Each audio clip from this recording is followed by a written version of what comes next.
My name is Lisa Gunshore. I'm creating the documentary Awakened Grace because first Spirit handed this to me and said, this is what we want you to do. So I feel a Spirit-led mission to create this documentary. I also am creating this documentary because I think there is nothing more beautiful than listening to stories of awakening. I've been fascinated by those stories all of my life and have read many books about awakenings. And I'm fascinated with the gurus and the master teachers who wrote books and stories about their awakenings, about how God changed them, and how seeing God within themselves brought them into a new reality. And I felt that at this time, that it's the right time to share stories of awakening. And my hope for everyone who is watching this, everyone who connects in with Awakened Grace, that you experience your own awakenings, that you're able to identify the awakening that you may have already had, that you are able to receive the Shakti from all of these incredible individuals who are willing to share their stories, and that you can connect in with the master teachers and the gurus and the dreams and the journeys that are shared here, because there's a diverse group of people who came together to help me make this documentary. And this diverse group was very purposeful because I wanted to show that not every awakening is the same. Not every awakening is a near-death experience. And there's not only one awakening. And I wanted to show that. I wanted to document that there are, in fact, multiple awakenings and multiple ways to awaken. There are many roads that all lead to the same place, which is the realization of God within the self. Right. Hi, everyone. My name's Sinnott, and I'm just so happy to be invited here today to talk about awakenings, which is something that is always inspiring for me to hear about different experiences people have had that really change their worldview, their perspective, because that has definitely happened to me. My name's Julie Hoyle. I am a transformation coach, an author, an artist, and an educator. And I've been speaking about spiritual awakening and the importance of realizing who I am and who we are for about 20 years now. And what really started that whole journey was having a really radical spiritual awakening myself in 1989. So my name is Carolina Helen, and I have a life of quite a lot of traumatic experiences, and that was kind of something that got me quite blocked in many years. Hello, everyone. My name is David Behrens. I am a mindfulness teacher and coach. Often I'm asked, well, how did it all begin for you? Or is there a story to this? And sometimes I make a joke. I've done it, I sometimes say, my whole life. I use that as an expression. And I would say for myself, developing and learning about mindfulness, meditation, and healing, and the spiritual journey, I would say it all began in more of a sort of an awakened, full way when I was 17 years old. My name is Carrie Brackett, and I have the story of a profound spiritual experience in my life that I would like to share with you all. And so join me on this little journey.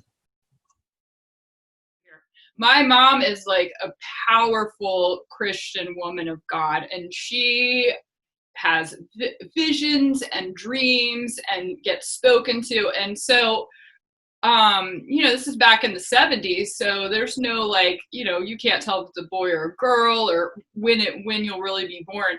And the doctor said I would be born late May, like May 28th or something like that. And my mom had a dream, and it was really, really profound. And she woke up and told my dad, we had a girl and she was named April. And my dad said, no, that first of all, 3 things are wrong. She's going to be a boy. We're going to name her this other name, and it's going to be born at the end of May. And my mom said, well, if she's born in April, then we'll name her April. And my dad said, absolutely, that's fine. And so I was born mid-April, which is interesting. So my name April means to open or rebirth or new awakenings. My middle name, which my mom gave me and did not know this because it was her middle name before she got married, is Renee, which means rebirth, opening, new life. So I have a double name that means the same thing. I mean, it's really kind of profound. I found that out later in my life because nobody really realized that the 2 things, were like very, very similar. Hello, everyone. My name is Alejandra Borunda, and I'm originally from Chihuahua, from Mexico. You will notice my accent in this filming, in this video, and I'm very, very happy to be part of this filming of my experience, of my awakening. Hi, my name is Deanna Hansen. I'm a certified athletic therapist and the founder of Fluid Isometrics and Block Therapy, and this has been a 20-year journey for me. This is Tayria Ward, Dr. Tayria Ward. I have a Ph.D. in depth psychology, live in Asheville, North Carolina. I'm a dream analyst, among other things. I lead vision quests and work with people privately on their dreams and lead retreats. And a lot of things, do a lot of speaking and collaborating.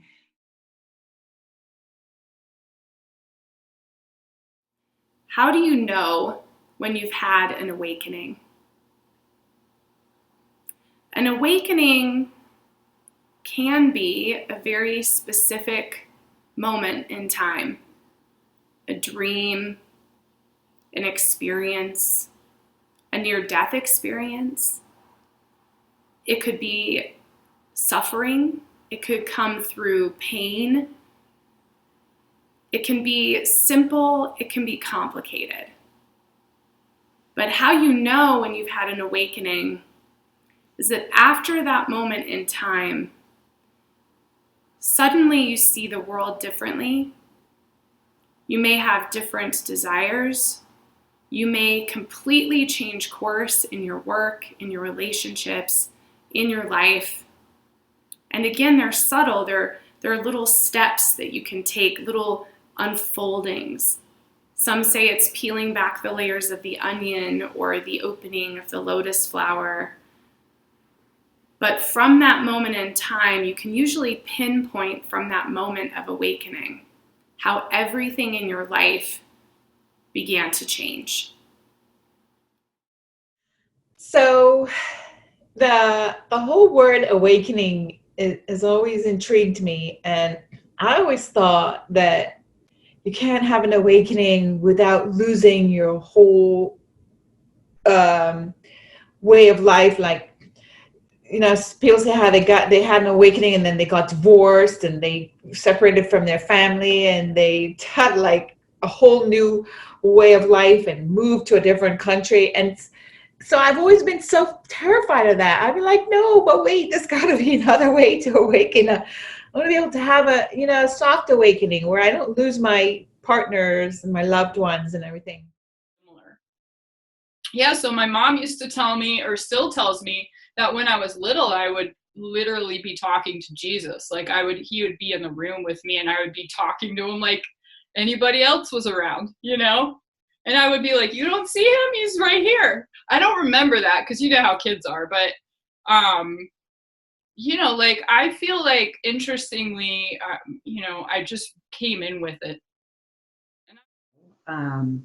And in my early teens, I had an interest in philosophy.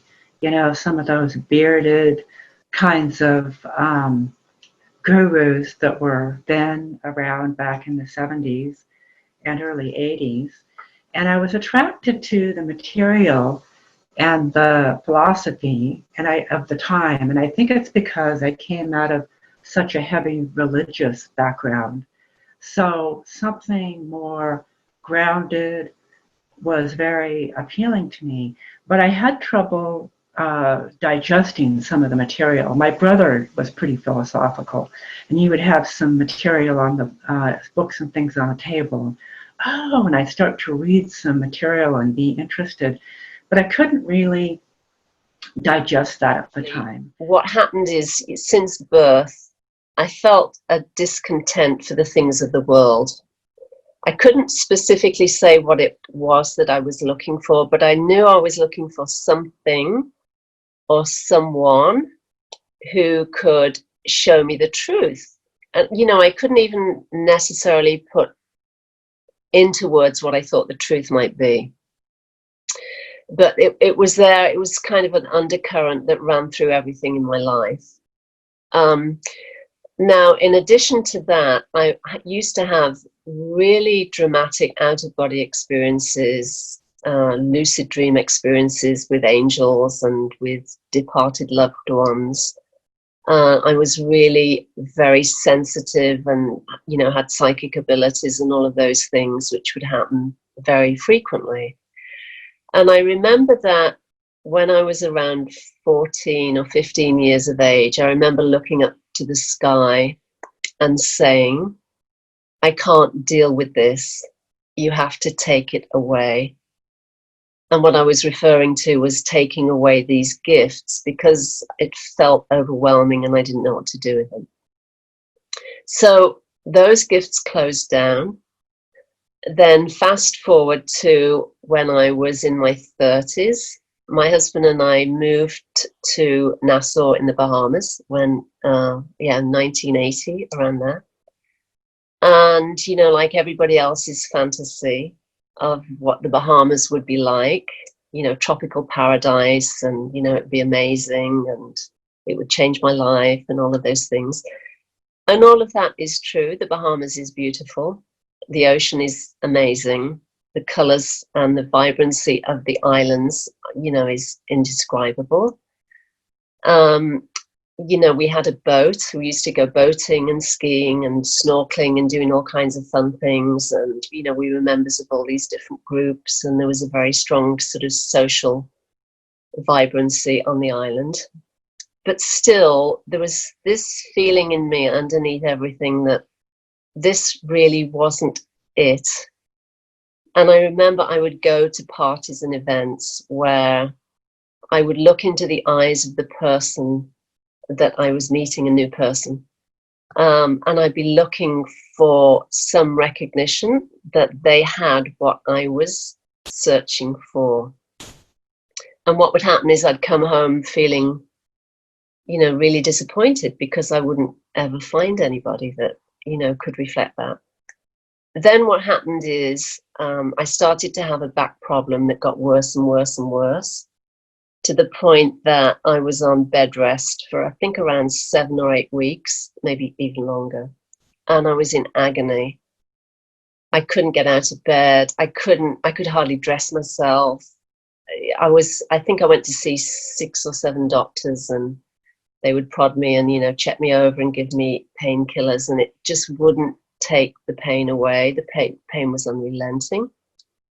Then I had a CAT scan, and I was told that I had 2 bulging discs in my back. And I got to the point where the pain was just so bad. I just wanted to, you know, my life to be over because I couldn't see any way out of it. And I had this epiphany. And the epiphany was, well, you know, I've tried everything else. Let me try praying and just kind of bargaining with God. And the bargain with God was, you know, if you can heal me, if you can take this pain away, I promise I'll be a good girl and I'll go to church. And, you know, I hadn't been to church, I think, since I was 14, because I was so disillusioned really with the Catholic Church and the way they used to teach, because I'd had these experiences with Jesus and with angels, and what I was being presented with in church and what I was hearing from the mouths of the priests didn't match up to what my direct experience had been. So I stopped going to church. So anyway, I promised, I'll go to church and I'll start, praying and doing all those things. Then what happened is somebody came by to help do a little massage work with me, and she brought a book, and it was a book on meditation. And I thought, I've always wanted to meditate, so, I'll add that into the bargain as well. If I start to get well, I'll go to church and I'll meditate. So what happened is, literally, it was like a miracle, because somebody knocked on the door and said she would come, and she'd heard about me. She heard I was in pain from a friend, and she would do Reiki treatments on me. So she did. We did an exchange. I gave her a painting. She did Reiki treatments, a few of those. And little by little, I started to feel better. So, and it wasn't like overnight, but it was gradual. That it got me back on my feet. I was able to function. I was able to go to work. And in my mind, that was a miracle. So then what happened is I started going to church, a few times, which I enjoyed. It was Unity Church, non-denominational. It's very nice. And then I decided, okay, I'm going to go and learn how to meditate. So I found out about a local meditation center that was literally less than half a mile from where I lived. And so I turned up, and the people there were very nice. They, just went through a few sort of procedures in terms of how to sit and how to hold my hands. And they told me to repeat the mantra Om Namah Shivaya, which means Om is the primordial sound. Namah means I bow to. And Shivaya is supreme consciousness.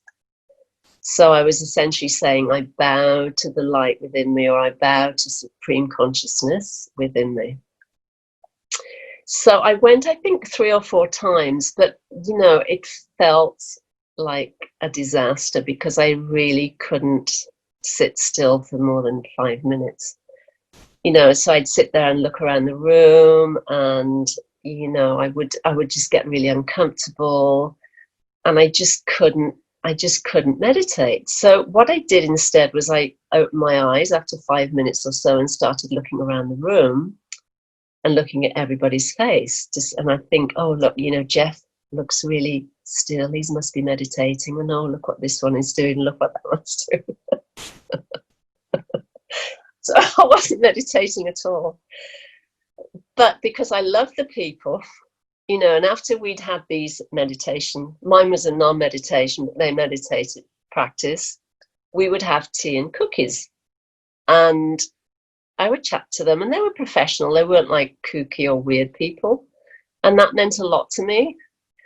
So, I made connections with them. It was very nice. But I remember after the third or fourth time of me non-meditating, I drove home and I said, okay, I remember saying to myself as I was driving, okay, that's it. I've tried meditation. It does not work for me. It's great for other people. They're really nice, but I'm not going back. It really began pretty much a year before that. So in a very tangible way. I was 17, just leaving for college, not far. I grew up in the San Francisco Bay Area, but going across the bay over to UC Berkeley. And I fell in love, is the short of it, about 3 days before school started with this individual who I'd seen before. And I had noticed like a magnetism. And at that time, I was an open person always and inquisitive, but I wouldn't ever have called myself spiritual at that time. A very good student, thorough, I would say would be a good way to describe myself at that time. an excellent athlete, student, you know, pretty serious.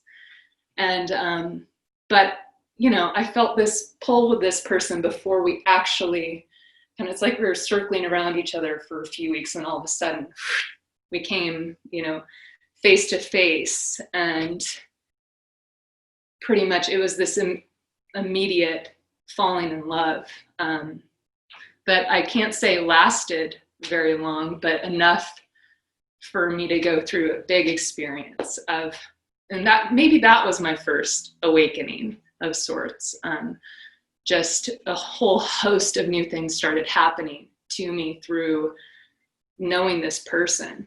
Like, I just became more sensitive to energy in general. I could close my eyes and see grids of energy and kind of know where that person was at all times. And this was really confusing to me at that time, that this was a thing that I was experiencing and that nobody had really told me about this.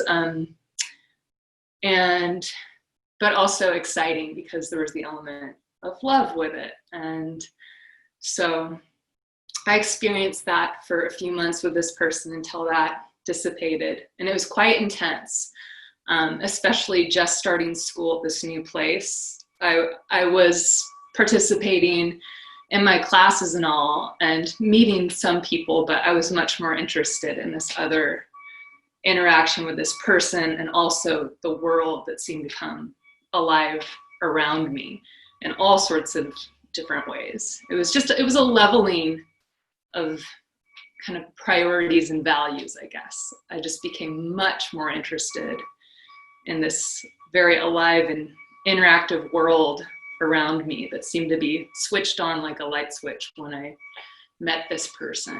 So after that dissolved, you know, I think the seriousness set in with me of like, what really is going on in this life experience? And, you know, being one that always kind of wants to dig deep and get at the core of it and like understand, I always want to understand what's going on. I took it on just through observation.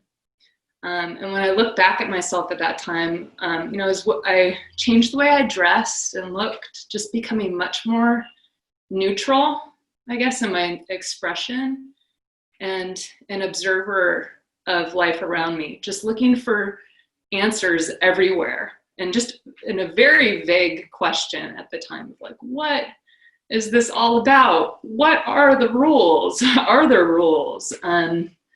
What have I not been seeing all these years? And realizing that there's quite a lot of different realities happening at the same time. And so along this quest of this, it was really a year-long quest. I mean, I realized, okay, I'm away from my family for the first time. I'm away from my close friends. I have a few, you know, new friends, but I have the opportunity here to be kind of off the radar. And that was actually exciting to me. So I did my schoolwork, but being in big classes at UC Berkeley, I could kind of just get the schoolwork done, go to the classes here and there. And I just started wandering a lot, starting in my area right around there, but then driving to places and just seeing what would happen, seeing who I would meet, what conversations would get sparked, what further kind of information I could get about what this life thing was all about, and what more. I think I had the feeling after this kind of falling in love experience that there was a lot I wasn't seeing, and I wanted to know more about what was out there in this bigger picture that I hadn't been exposed to or learned about. So, you know, I met some interesting folks along the way, little conversations and snippets that started to open up kind of this metaphysical inquiry, I guess. But it was always very linked to environment when I look at how kind of I take in information, places, different cities, environments, landscapes, and then the people and information that will come forward in those places. And so I kept this, this following of this path, just covering my bases with school, and learning more and more. And I guess and more questions about really, what is life? What is death? What am I doing here? Who am I without kind of all the identity identifiers that I've been used to my whole life? So that, drove me to a pretty specific moment in the summertime. So some months later, I was up in Lake Tahoe, found myself up there, out on a dock, just looking up at the stars. And I didn't say it out loud, but it was very directed. I just looking right up at the stars, just said, I want to see behind the veil, show me. I want to know. And it was, again, just a very vague, but there's somehow in the way I directed this question to the stars, there was enough of a specificity in it that, the next day I had this experience. I have always been very sensitive and spiritual, been in a good relationship and contact with spirits and energy, really sensitive to energy, even as a child. But because of all the traumas, I just I was still doing like these astral travel things just to get away from all the painful experiences, but still I was like trying to shut down to not feel too much. And when I was growing up, I got a lot of bullying because I was, even though I tried to shut down, I was a weirdo. All the kids thought that I was a weird one. And it got me to want to be less me even more, like shut down, just like trying to suffocate everything, even to as I was a young adult, I was still trying to be less me and just trying to be normal and not feeling and not seeing so much. And it kind of led me quite a lot in a different kind of suffering, not in that much in traumatic experiences, but still it caused a whole lot of pain in the soul. So I was struggling quite a lot with my self-destructive patterns that I had. I tried to take my life in several times also because it was too heavy even with the memories that I didn't even know. I had no memory of the past traumas that much that I remember now, but still there was a lot of wounds that were there for me, but not knowing what it was. So I just wanted to shut everything down. I didn't want to feel, but it led to other kind of suffering. And it came to a point when I had already done 3 children and I was in my second marriage. And it was like the first awakening for me happened, I think, it was the day that I got my cancer diagnosis. And it was the 21st of December 2012 when the Maya calendar was ending. And it was supposed to be like the end of the world. And kind of it was. It was like an ending of one time and stepping into another. And so it was for me. It was obviously not the end of the world. But for me, it was really a huge transformation of stepping from one reality to another. And when I got my cancer diagnosis, I got the diagnosis that I probably had 4 weeks of living, to just trying to prepare myself and my family for me passing out or like dying. And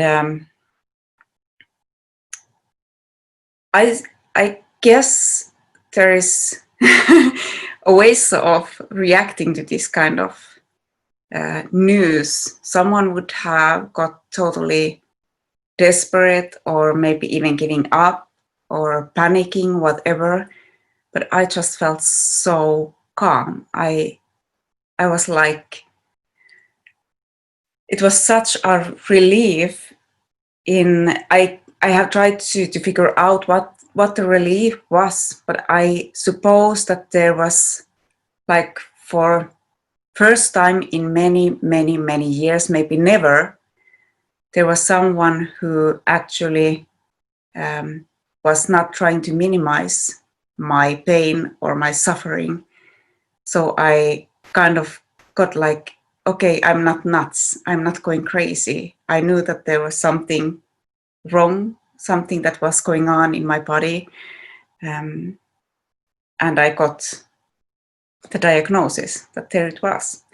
But what I think that was causing this cancer was all the suffocating of, and like trying to hide away all these traumas and just blocking everything to so deep into my body that it started to manifest in this kind of disease and illness. And when I got the cancer diagnosis, it was like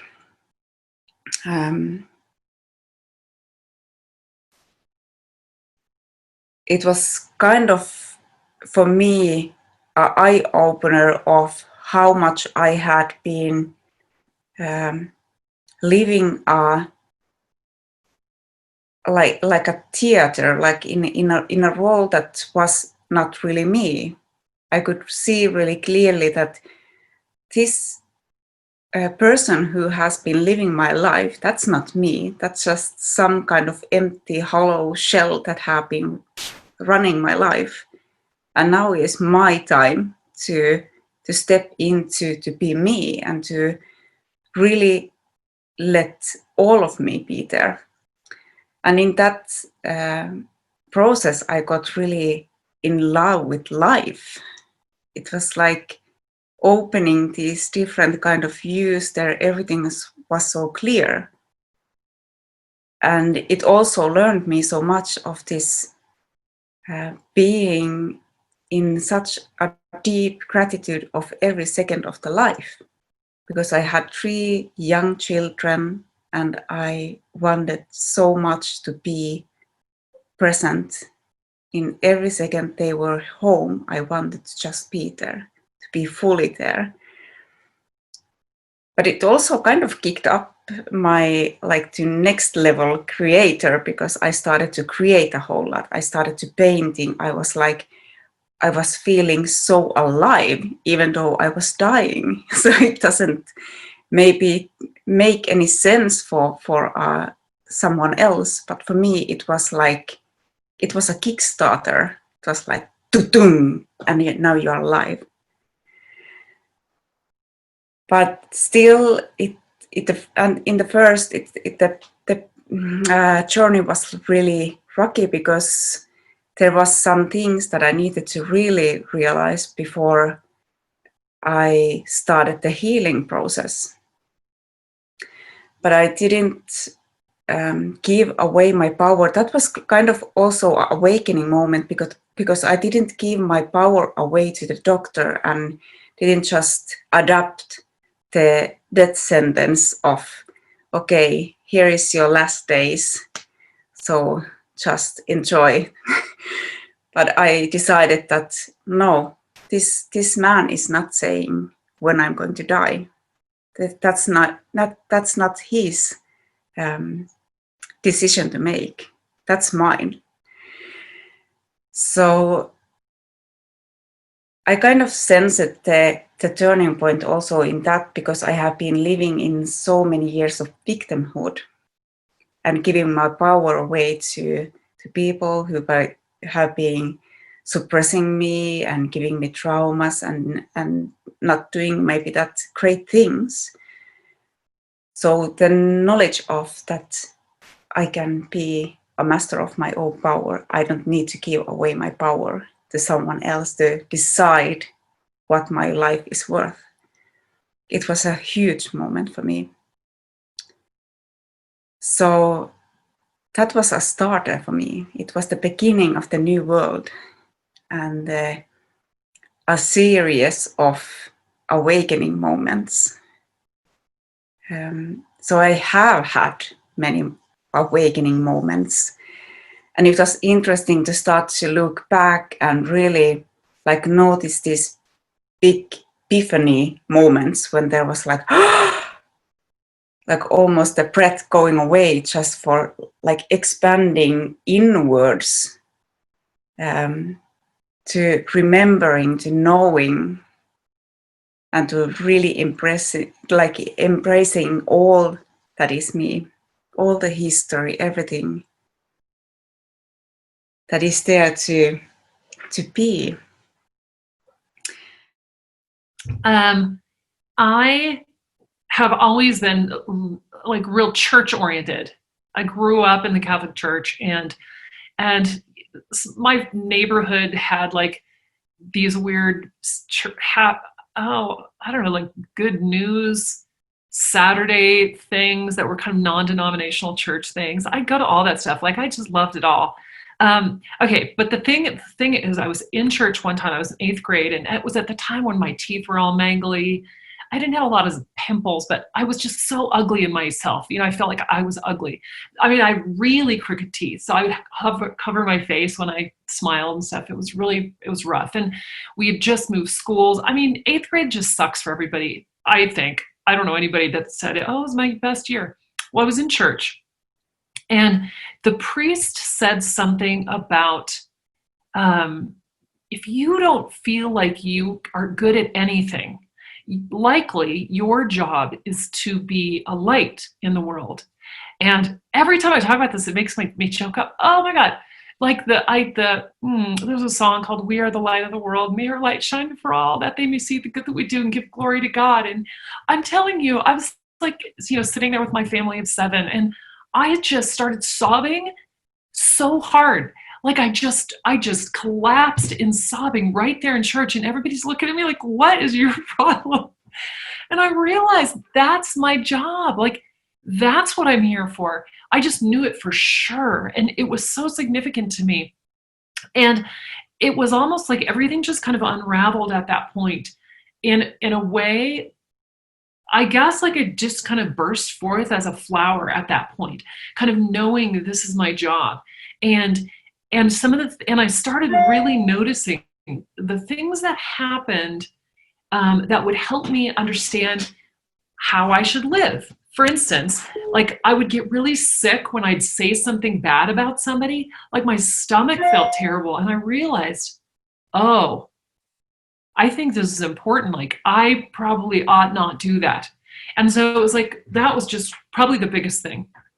I'm kind of a person that has to be, I used to say I'm a slow learner, but the truth is I just take a lot of information in order, like it takes a lot of information for me to get something, believe it fully, like own the information, I guess. I have to have a lot of experience with something in order to feel like I really own that information. But the first awakening that I had was when I saw the Hands of Mary. So basically, throughout my childhood, I was raised Catholic.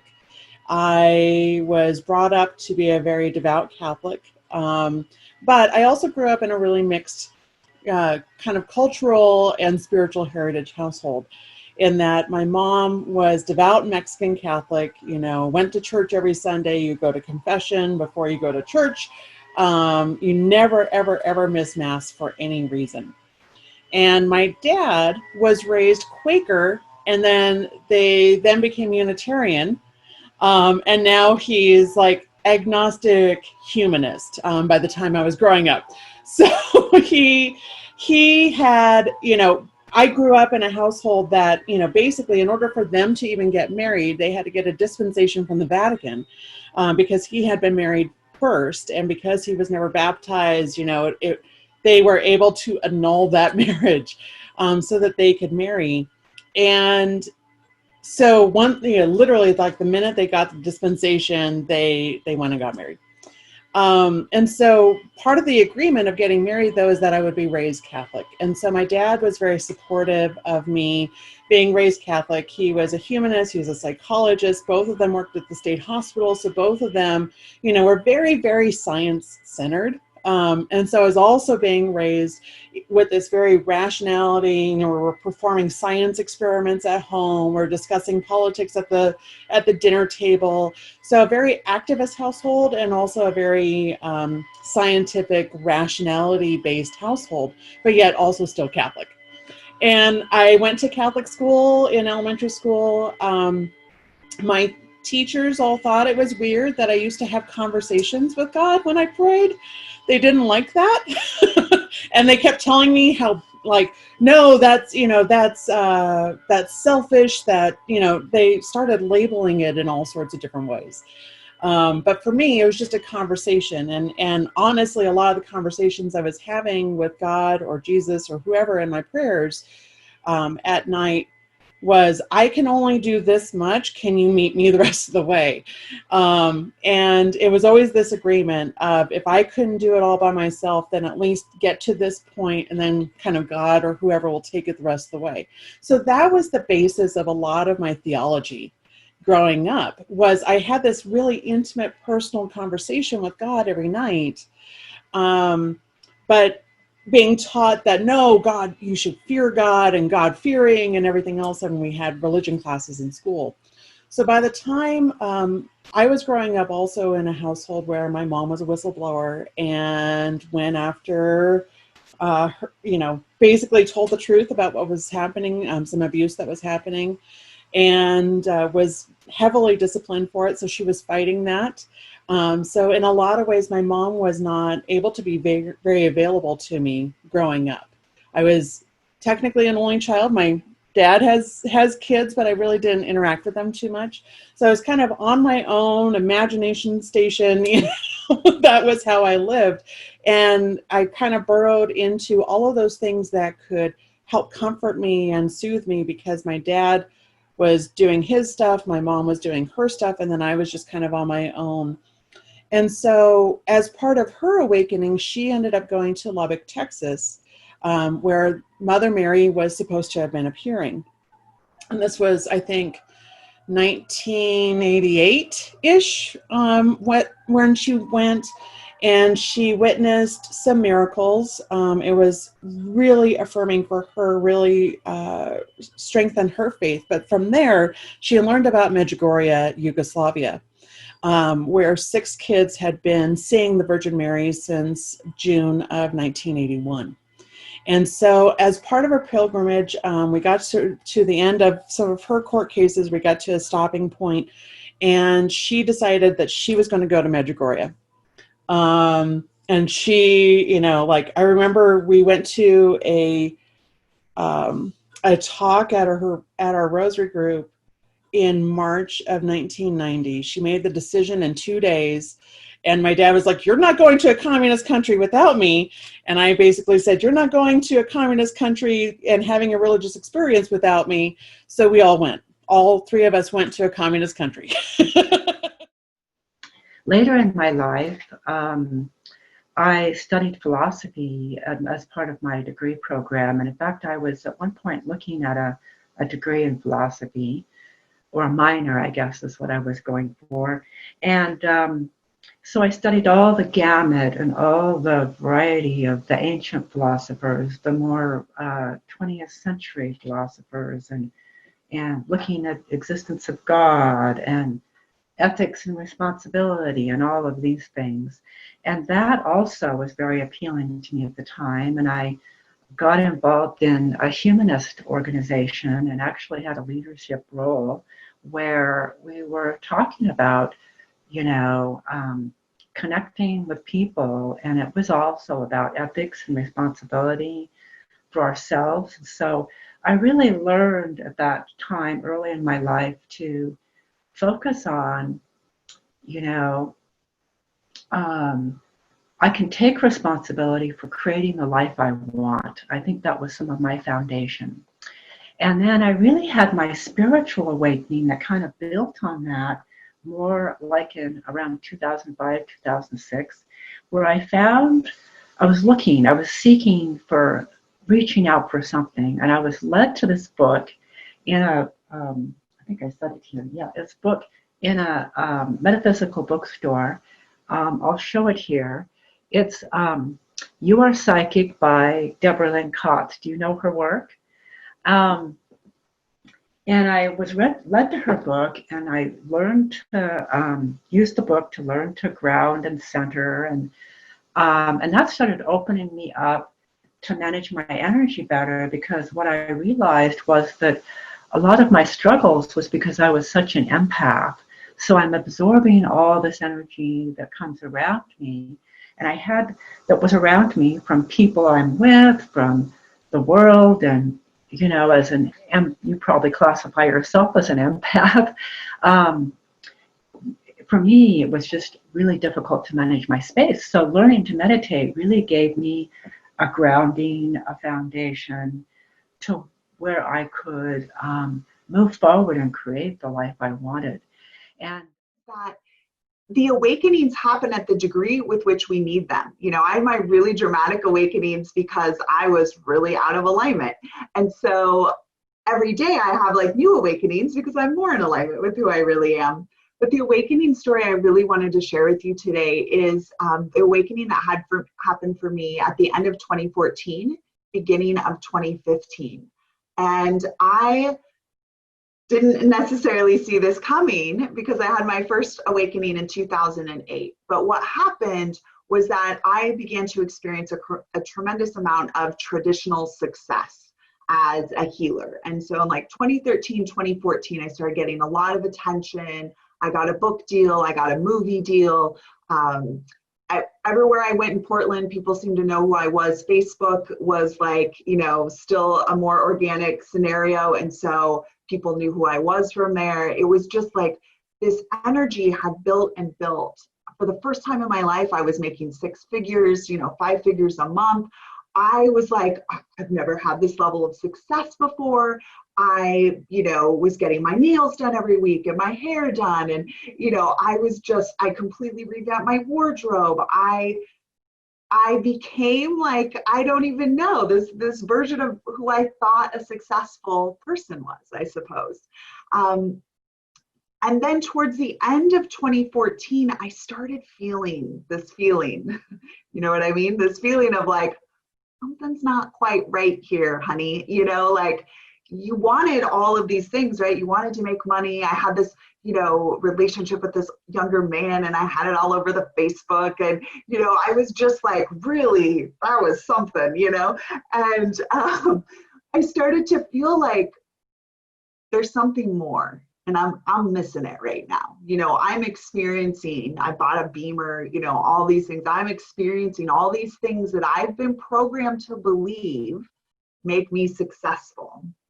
But something started to feel inauthentic about it. And that's, you know, surprised me because I thought, well, this is it. This is what you work for, right? To become this and to have this kind of money and have this kind of recognition and speak on stages and do all these things, you know, that I thought were so cool. And my soul began to whisper to me, you know, there's more, and you're not there. And so at the end of 2014, I started to see it, right? I started to see the inauthenticity in myself, in the people I was dealing with. You know, I was like a member at wineries and hosting happy hours, and it's hilarious now. But at the time, I was just, this is the program, you know, this is what success looks like, supposedly. So at the end of 2014, I made a request and a prayer to my team. And I said, you guys, I can feel it. This is not 100% authentic. Please allow me to be 100% spirit-led, please. I want to be 100% spirit-led. That's my deepest desire in my heart. I do not want to just keep this lifetime being program after program after program. I want to be my true authentic self. Please, I am willing. Whatever you need to take, whatever needs to go, I'm willing. So I had like this very deep connection with my team, offered up this prayer, and within like 2 months, my entire life fell apart. So, Spirit doesn't mess around. And when you ask, it is always given. Loved when I sat down to think of what stories to say today with you. The first one that came was right when I had just set foot on the spiritual path. I was 24 years old and had just met the woman who became my spiritual teacher. Her name was Anne-Marie Colton, truly brilliant woman who had read every volume of every religion that ever had been written. She was one of those who read everything and was also in touch with beings in all planes and integrating and absorbing all of that information along with everything she'd been reading. And she could look at you and read you, and it was just brilliant and powerful and beautiful to be with her and to then begin to understand things about what it means to be human that I'd never known these possibilities. I'd grown up a little good Catholic girl who always thought the priests had it all, or not really. I got over that about age 14, but that was what I was trained to think. And so I didn't realize that this kind of access was available to all of us in the way that she wanted us to understand that it absolutely is. So I just set foot on the path. I was sleeping. This is a dream awakening. And in the dream, I heard this knocking. And it was as if there's this knock on the door.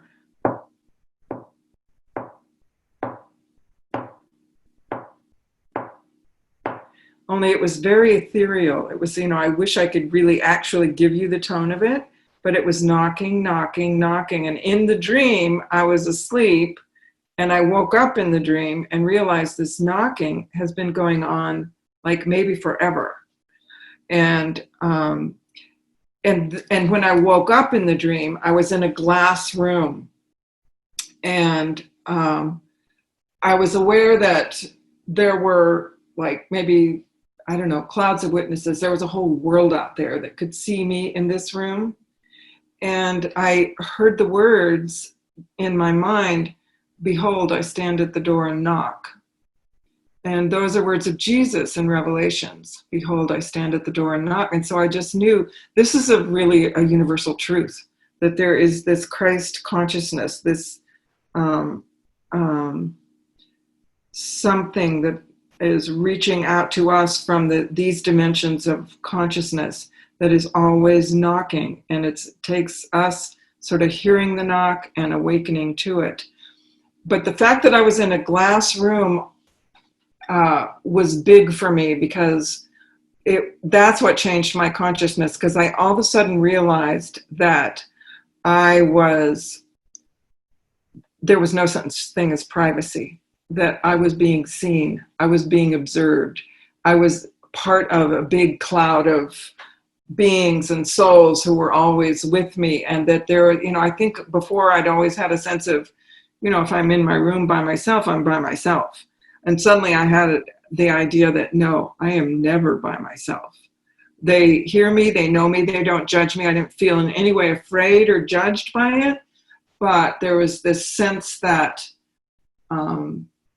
I lost all sense of privacy in the world. It's like omnipresent sort of eyes on you, aware of you, loving you, helping you, caring for you, stepping back when you ask it to step back. It won't help if we don't ask, and that sort of thing. But I was always aware then, and I have been ever since. It was a moment of just sudden awareness that we are never, ever, ever, ever alone. That's such an illusion and delusion that we experience.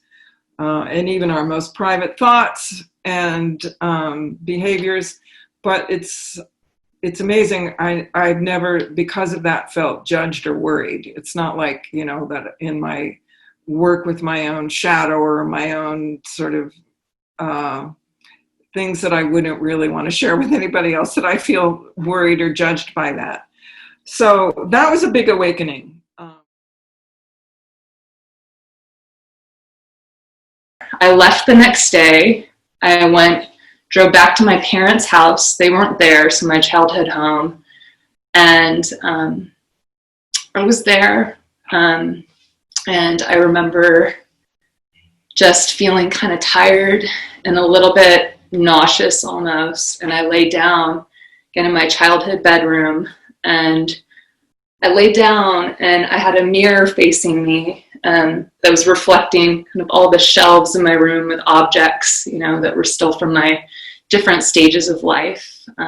Just being 1 year out of college, it was still pretty much freshly my room, quote unquote. But and I saw my face go completely still in the mirror and noticed that I was having trouble breathing, and that I wasn't breathing. Actually, when I saw myself reflected in the mirror, completely still in face. And it wasn't necessarily alarm. There was like no space for that, but there was attempt. I felt myself trying to breathe.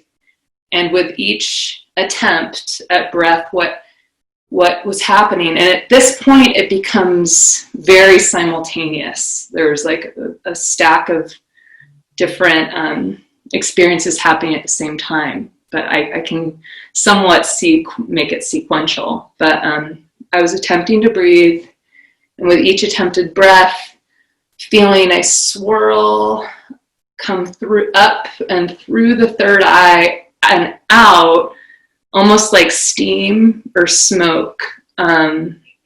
So, with each pretty much attempted breath, there'd be this swirling action, this swirl come through the body, through the third eye, and encased within each of these swirls, I would see combined, there'd be sometimes a space from a dream, an individual I'd met, and it could just be someone I saw on the street, combined maybe with an object or memory from my childhood, and then mixed in sometimes would be a major character from my life who I would see. I remember seeing an image of my sister in an outfit and a really expressive version of herself, but then within that, her energy, almost like a ball of energy with that image.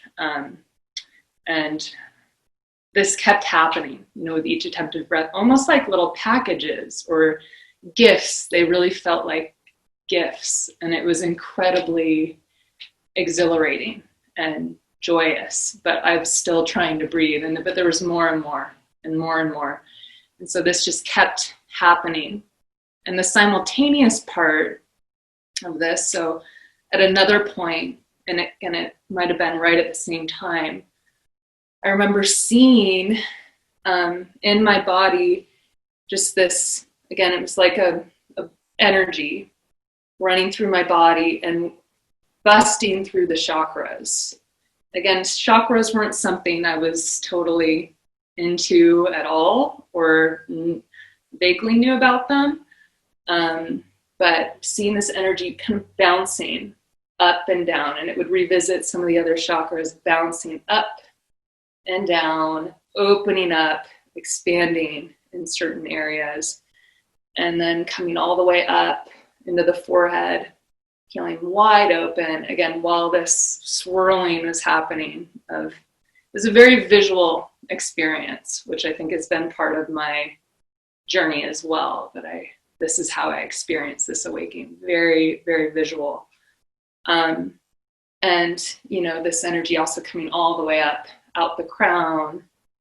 And so and I believe, when I experienced that aspect of it coming through the crown, I traveled into this other space, which was like a wide open, multi-dimensional space that I could call white, but no edges at all.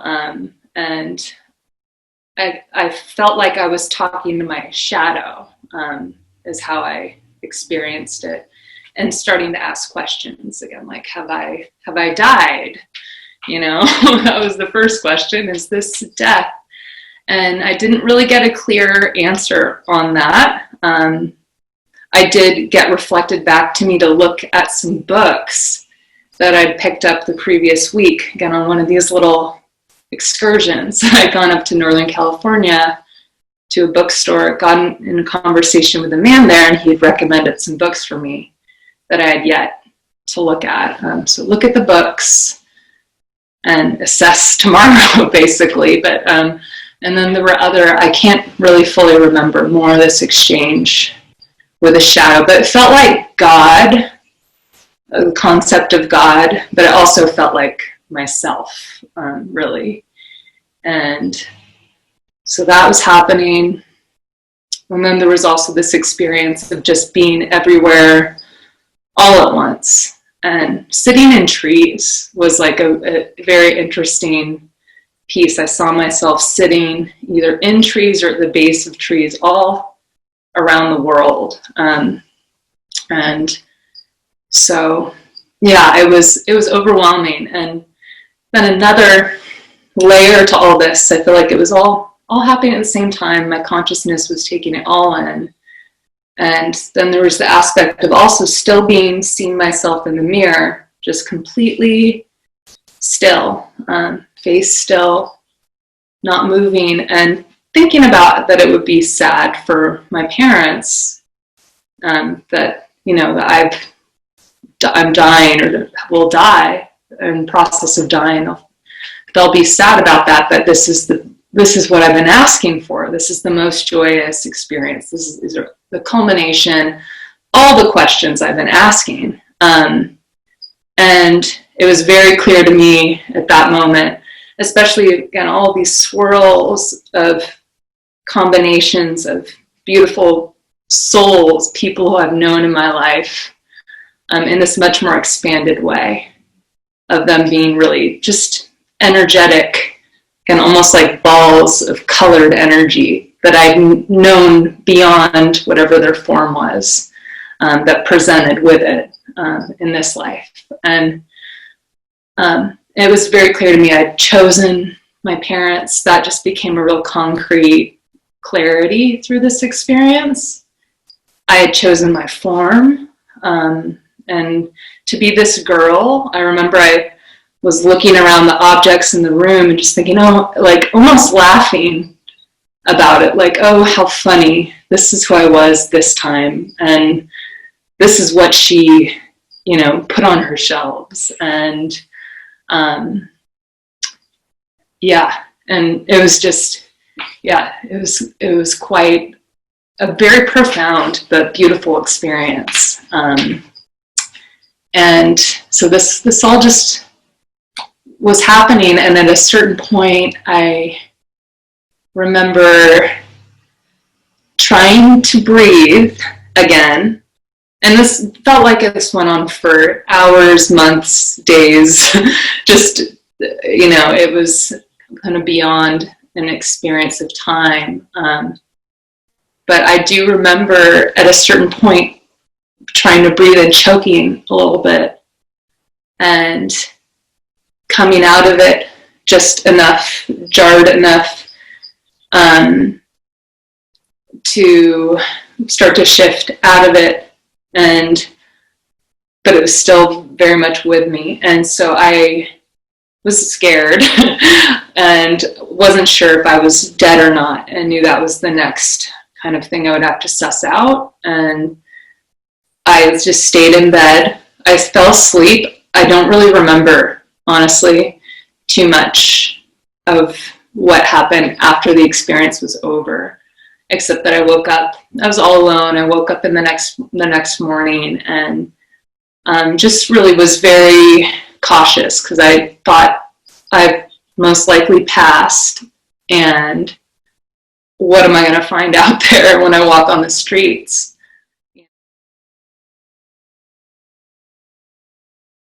I would say it all began in more of a sort of an awakened, full way when I was 17 years old. Just to have fun with ages. I think that was in 1972. See if I got my mathematics right. And I was your average, fun-loving college student. I was in New York, actually born in, you can tell by my accent, I make a joke, I was in Brooklyn, New York. A lot of, even all people internationally know New York and this borough called Brooklyn. I was going to college there. And I guess it was a time in my life where I was seeking answers, you know, to questions. And I think one of the questions that came up was, is there a power or a God or an energy? And I also kind of wanted something really, you can say, deep to believe in or feel a certain sense of certainty. Life was okay. It was good. It was fun. So I said I was your average, fun-loving 17-year-old, enjoying what 17-year-olds enjoyed. And I guess there was a part of me, I wanted to know, could I know this great core within me? Now I'm using, of course, different language, which I find funny. I can't quite use the same language of 17 because I'm not 17 anymore. So I was looking for all of that. And I thought the answer might be, it was an interesting thing, if I could become a master martial artist. Maybe because I was kind of in a neighborhood where it was good to be tough and strong. And maybe brought up in a household with only, my father wasn't around. So I was sort of had to become the man of the house pretty early on. And 17 years old. So maybe there was a part of me saying, well, maybe if I had this great physical power and strength, that would be the answer. And this fantasy of being a master martial artist. So here I am, 17 years old, and these sort of questions and thoughts. And I met a teacher. He was actually a Pan-American champion. I had a little job,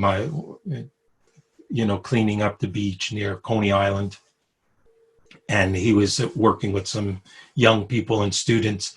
I'm going to go meet him. He said, come to my dojo. So it was like, okay, I was going in that path and asking these internal questions. And I searched for his dojo, and it was like every road I turned, I couldn't find it. It was such a funny thing because he gave the address. It seemed simple. I just couldn't find it. Maybe I wasn't meant to be there, but so I gave up. Even I was going to see him a week later at work, but I couldn't get to his dojo. That night, I remember going to bed thinking, what was that all about? And in the back of my mind were those questions. What am I seeking? Is there a great power and energy, God? Where would I find that fearless, powerful energy? And I fell asleep. And then I had a dream. I've always had dreams, but they were just your average fun dreams like everyone else. But this dream was completely, almost otherworldly. Now I'm in a dream. This is how the story goes. And I'm looking up at the sky in the dream. And as many of us, the sky, when we look at especially the stars at night, they represent something. So here I am in my dream looking at a beautiful night sky. I'm feeling expansion. Somehow I'm feeling elated. And I'm seeing each star twinkling in the sky. And then I see one of the stars catches my eye. And I go, isn't that interesting? And it began to get a little brighter. I went, oh, that's I haven't seen that before. It started to get brighter. It started to get brighter, and I'm thinking, what's going on here? It started to get brighter. So much so that within 30 seconds or a minute, it was a real experience. Imagine if you were looking at the stars and one star began to get brighter and starts coming towards you. Now we know a star compared to ourselves is billions and billions of times in size. And if it came towards us, it would start filling all directions everywhere. Because it's, even 1,000 times bigger than the whole Earth. And that was my experience. It got bigger and bigger and brighter until it was filling in every direction, and it was made up of lights and flames and white, and just got closer and closer, and then all of a sudden it hit me. And I was filled with white light, energy in all directions, light and flaming, and now here I am, 17 years old, in the first time, I'm a little freaked out. And it was a funny thing. They say your first teacher is always your mother, and it was the last person I would call first. I go, Ma! And I wake up, and of course I'm in bed, and the image around me is white light, energy, flames, power, everything. And then my mother comes running in the room. Yes, yes. And I go, give me a break. This is the last thing I want. I said, I'm okay. And my mother goes back to bed. She's in another room, and I'm sitting there in my room. And I'm thinking, what was that? There was no prelude really for it. But I have to say it was the shift began. Somehow in my psyche, I felt or knew, even if it was subtle, there's a great power. And it's so powerful. It's made of light. It's made of energy. It's the all-encompassing power. And that's where all strength comes from. And that's what I want. Now, of course, it doesn't mean I fly up to the sky to get it. But somehow I felt it was something also internal because it entered. I went to bed, and I've been a lucid dreamer for many, many years. And a lucid dream is when you have this flash of recognition in a dream, and you realize, or you say to yourself, this is a dream and I am dreaming. So this happened. I had this flash of recognition, and I found myself walking up a hill with a group of other people. There was like maybe 15 of us or something like that. I had a yoga mat rolled under my arm, and I was walking along with this lady whose name was Cheryl Lamb. And she was one of the ladies that I'd met at the meditation group. She's a very nice lady. She was walking along with me. We were going to this very simple kind of cinder block building on the top of the hill. It felt like we were in India, but I didn't know because I'd never been to India, but it just felt like it had that energy.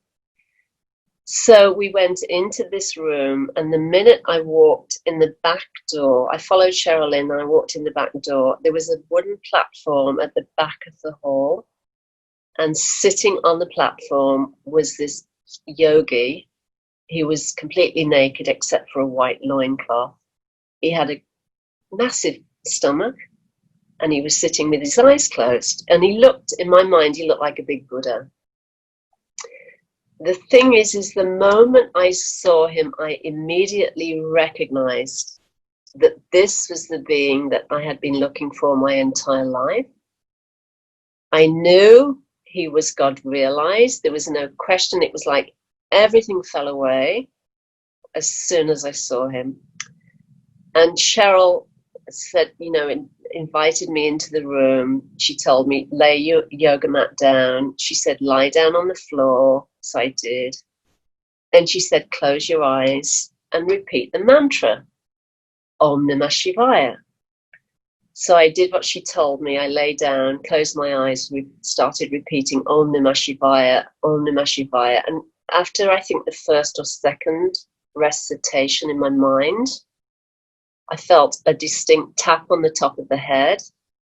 And I knew that the yogi sitting at the front, on the platform, had tapped. Somehow he tapped the top of my head with his energy.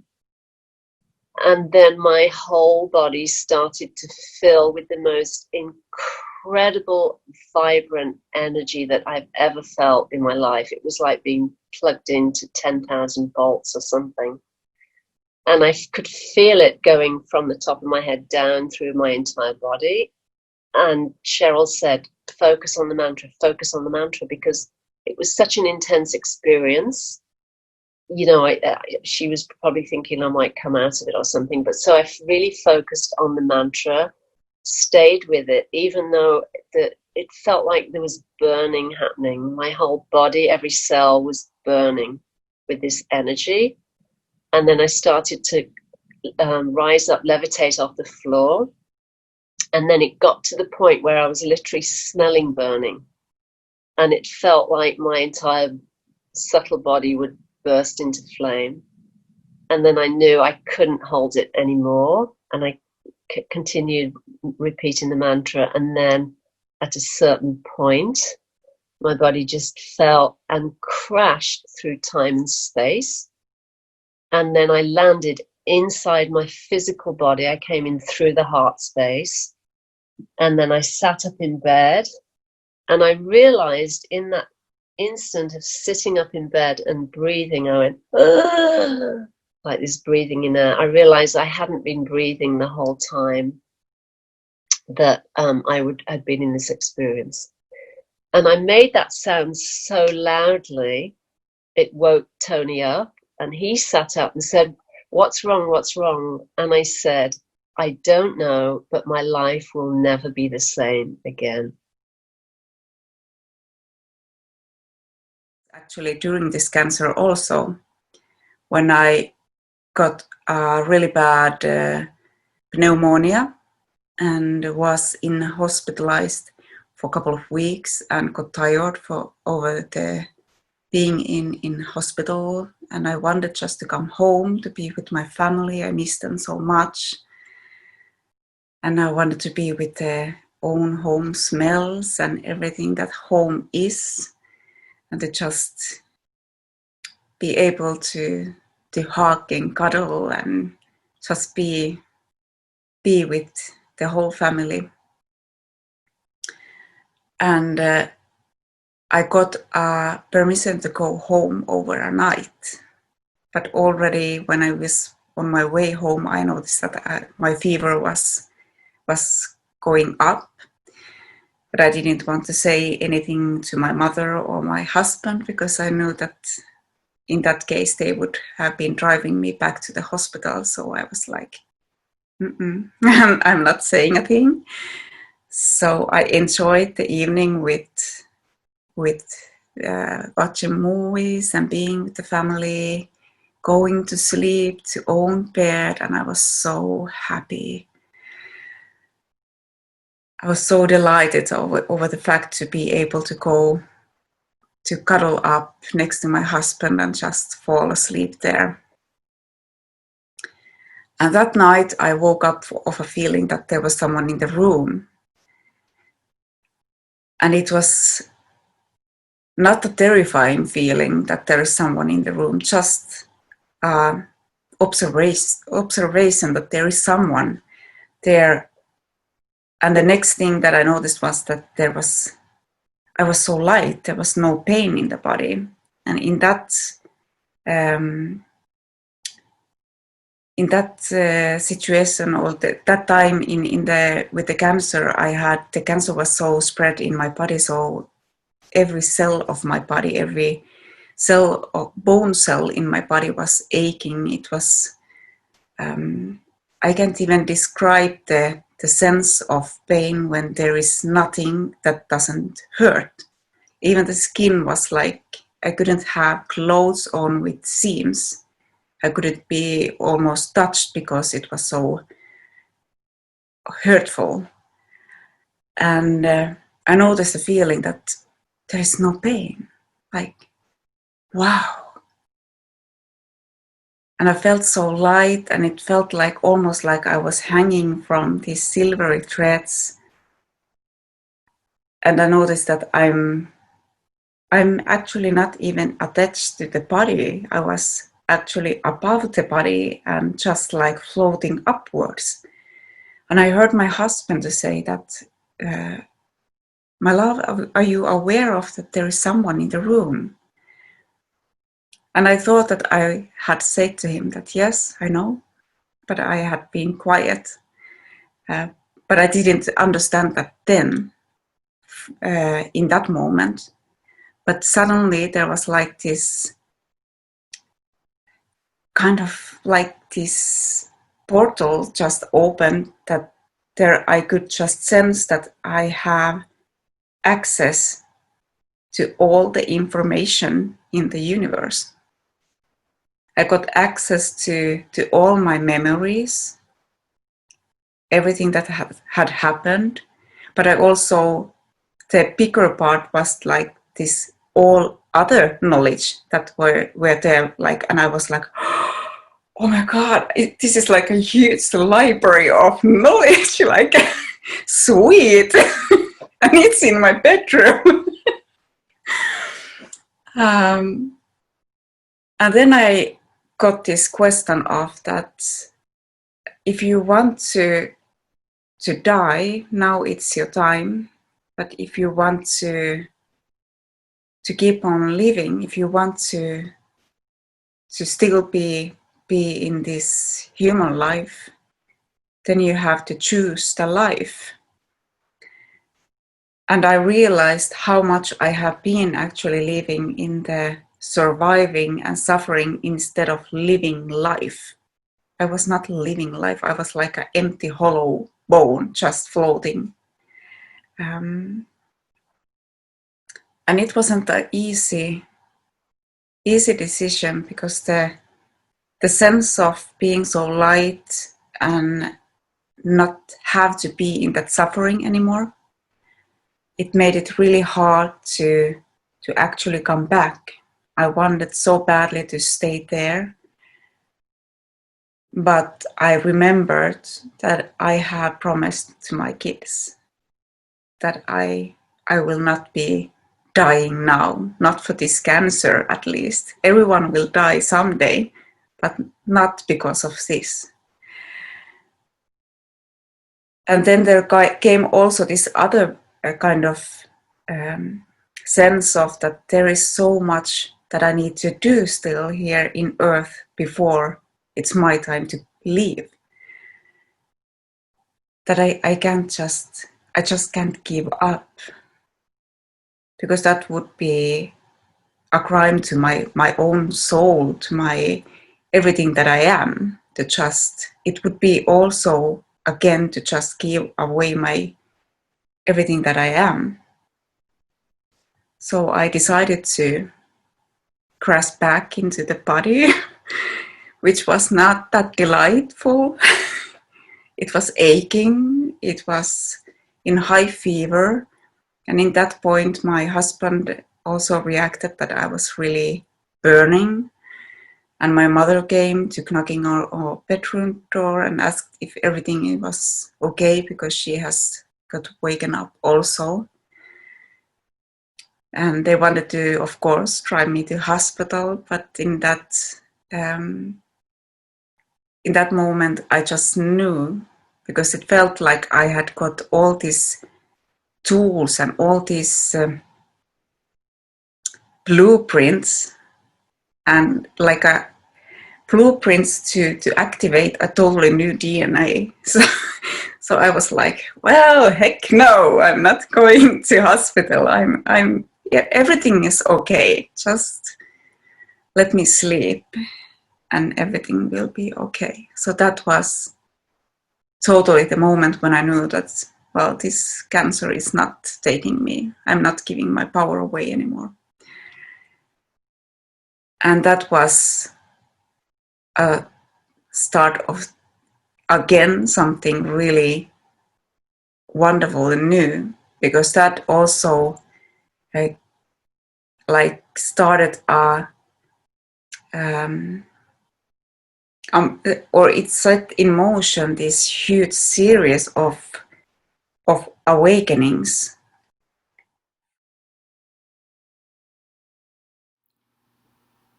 I have been blessed to have many different awakenings, and I thought a lot as I listened to these stories of awakening for the documentary about my own awakenings and which one or ones I wanted to share with everyone here.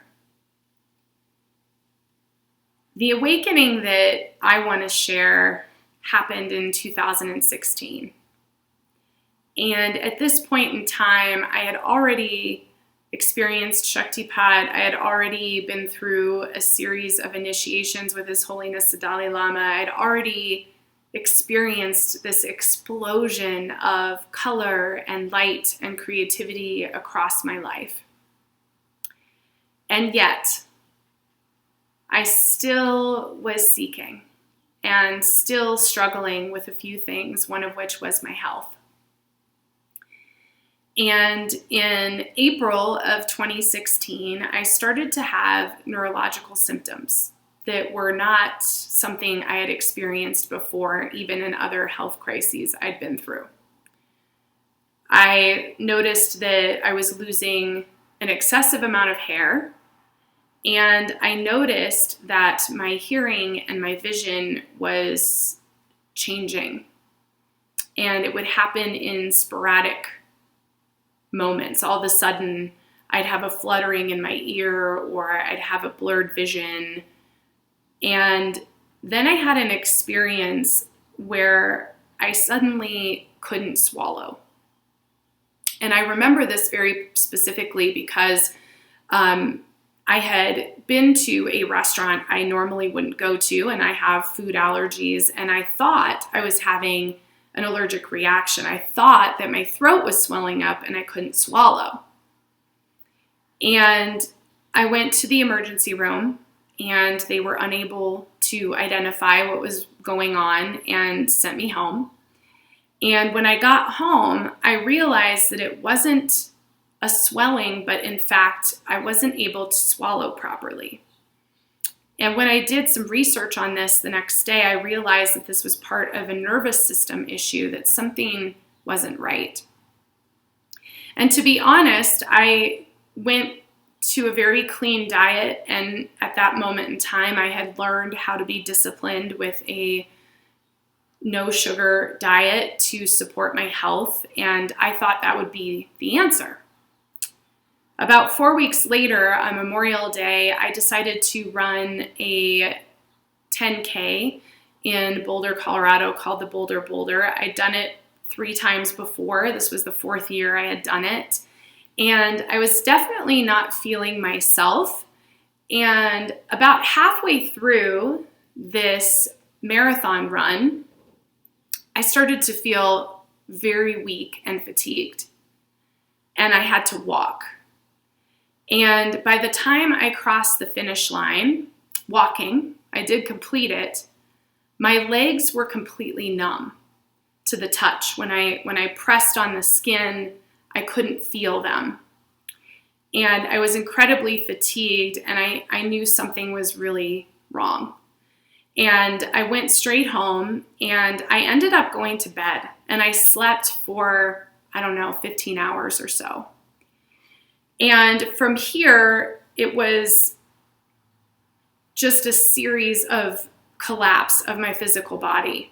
I woke up the next morning and I couldn't feel any of my arms or legs.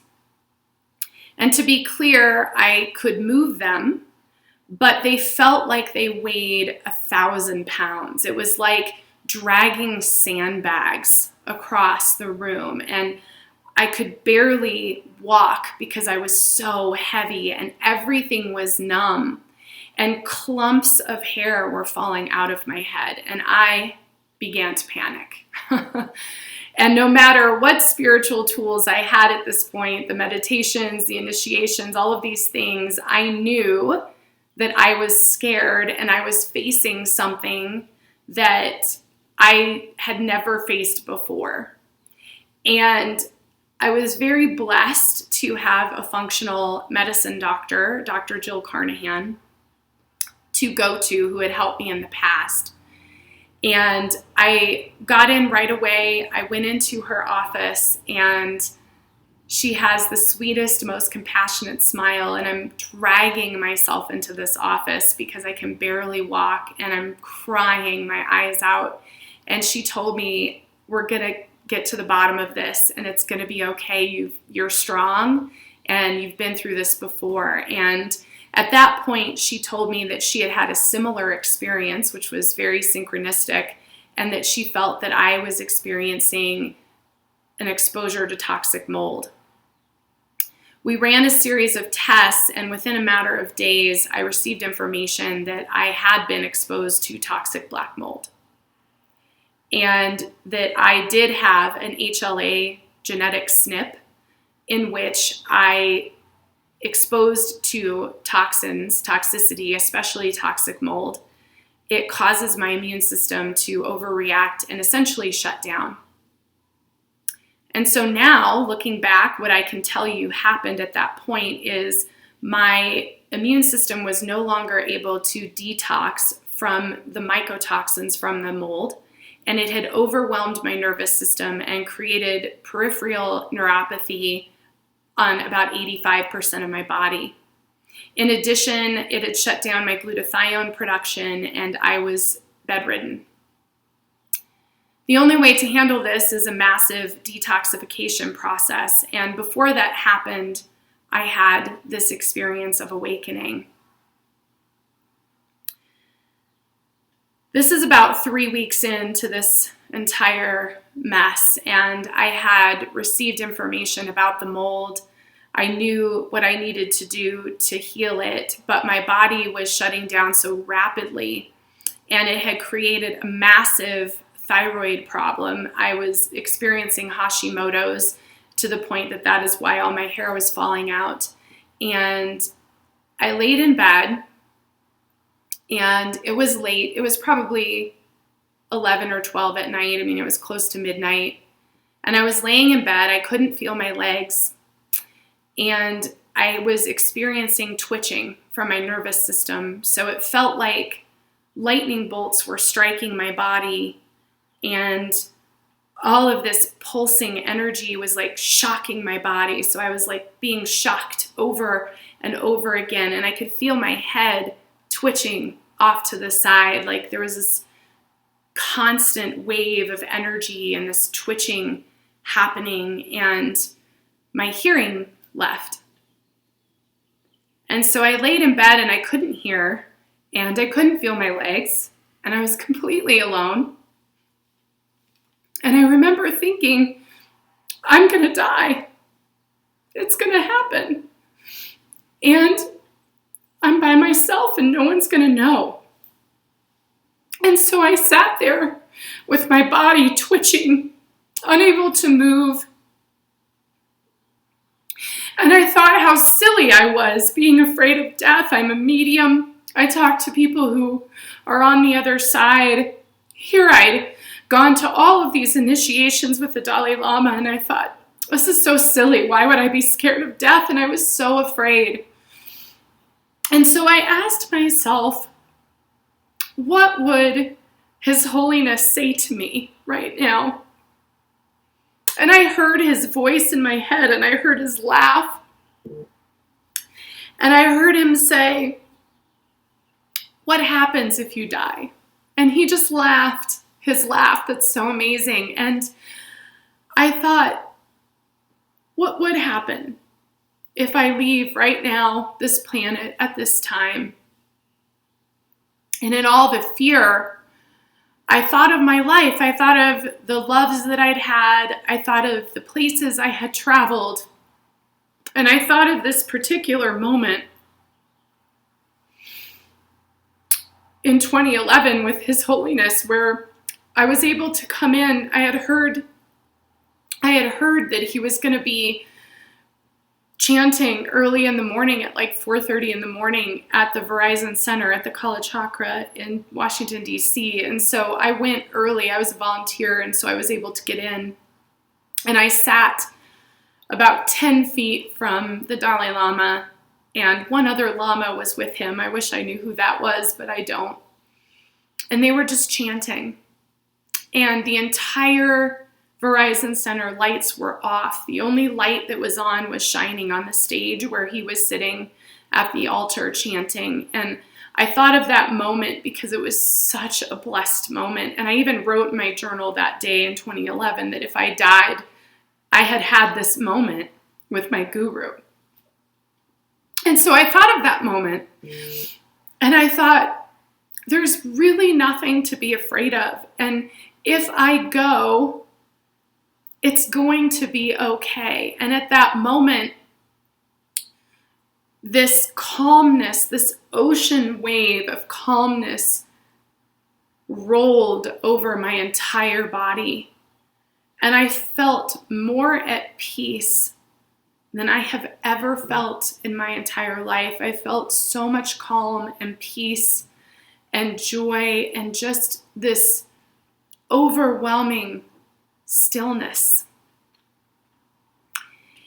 And I sat in that stillness, I imagine for only a moment, but it felt like hours that I just melted into this stillness. And I felt the angel of death there. And I just sat with him in the stillness. And it was so peaceful. And then I heard a voice. And I can't really imagine who that was, but I heard a voice that said, "What happens if you live?"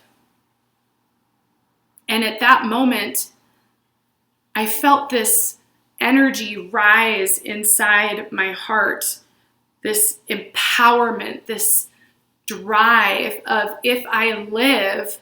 It was like I was shouting it, even though I wasn't even saying anything, I don't think, in the room, but it was like this shouting of like, if I live, I'm going to live for me. I'm going to do all the things that I came here to do. And I'm not going to say no to anything. I'm just going to live. And at that point, I drifted off to sleep. And when I woke up the next morning, first off, I woke up and I looked around my room and everything was different. And I remember seeing, they talk about seeing from the place of the God self. And that, I think, is what I was experiencing, because what I saw, I looked around my room and I saw the photos in my bedroom of when I went to Paris with my mom, and I saw my altar with all of these things from my journeys to see His Holiness, and it was like they weren't mine. It was like I was dead, and I was looking around my room as though someone else had lived there. And I remember this very distinctly because I remember thinking, did I wake up? Am I awake? And I wondered for a few moments, because as I looked at everything, it was like looking at a museum. It wasn't like I was seeing my things. It was someone else's things that were there. And it was at that moment that I knew, not only did I know I was going to be okay, but I knew that my life would once again be completely different from what it was. And in fact, in rapid pace, it changed from that moment on for me.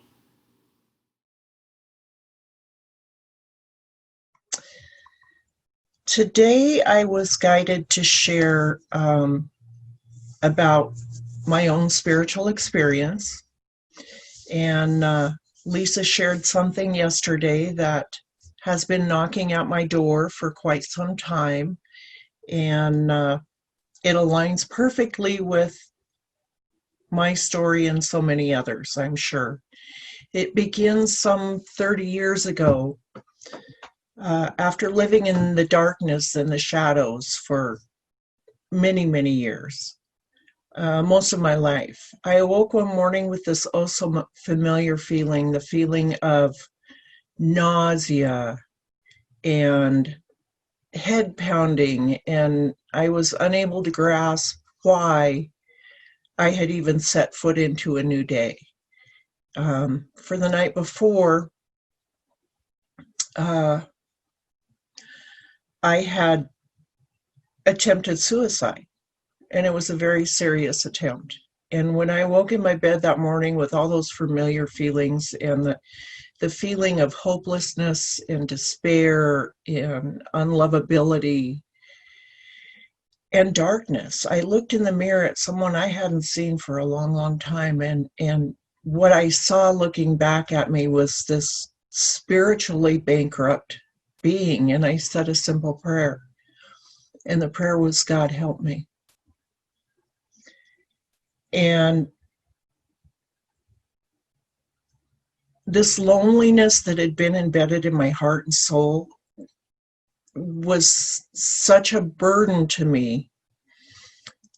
How I escaped death's grip that night can only be explained by a power, the power of love and the divine.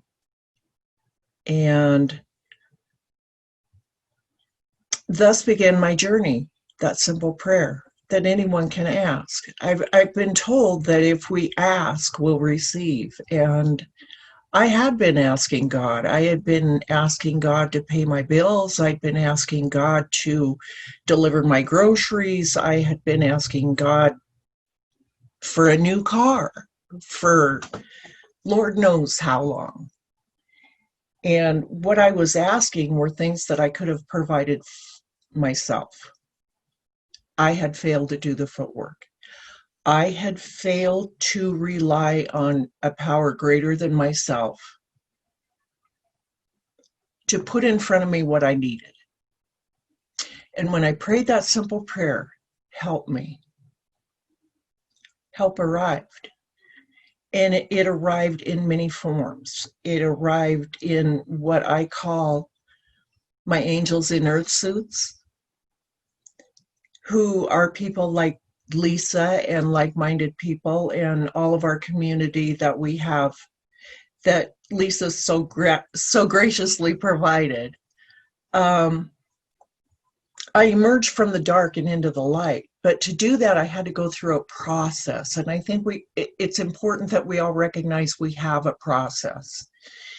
And I had to dance with the shadow. I had to go within. I had to look at the demons and the darkness and the shadow and realize I had deviated so much from who I was and who God meant me to be that I could no longer tell the truth from the false. And this process is so simple, yet it's incredibly difficult and sometimes painful, dancing with our shadows. Yet we come out the other side and we're more complete. The suffering diminishes or even falls away. A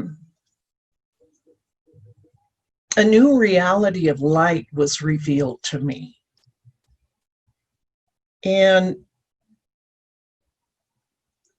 false impressions began to fall away. My mind expanded to a greater truth in myself and a greater truth in the world. And this journey wonderful as it has been, early on, I was insane, literally insane. I mean, who in their sane mind tries to commit suicide, right? Which speaks to the insanity of where I was at in the darkness. I learned that a supreme power greater than myself could return me to sanity. I was spiritually bankrupt. I had truly lost all sense of who I was and who I was meant to be. Denying that essential human need to have purpose and meaning in life, when all but that simple prayer was required of me. I learned to accept responsibility for my own mortgage and my own groceries and my own car. I wish everyone had the tools I've been so freely given. And I think everyone has them available to you. My spiritual malady came from an emptiness inside. It was a hole that I was trying to fill with anything but what I needed to fill it with, and that was spirit.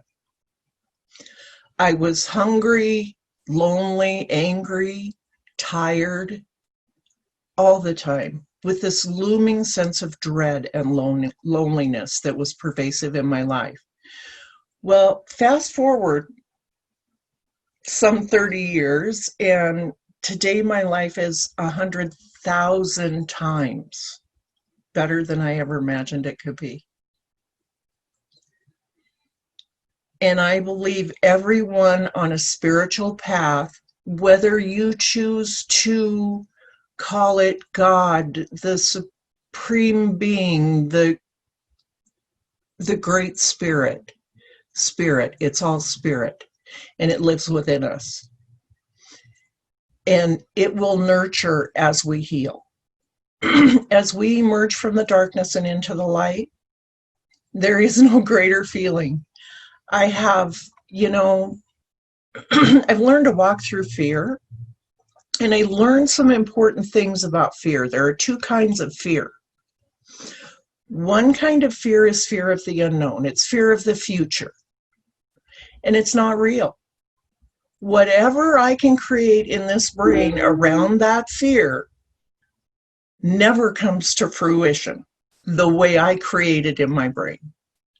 That kind of fear is not real for me today.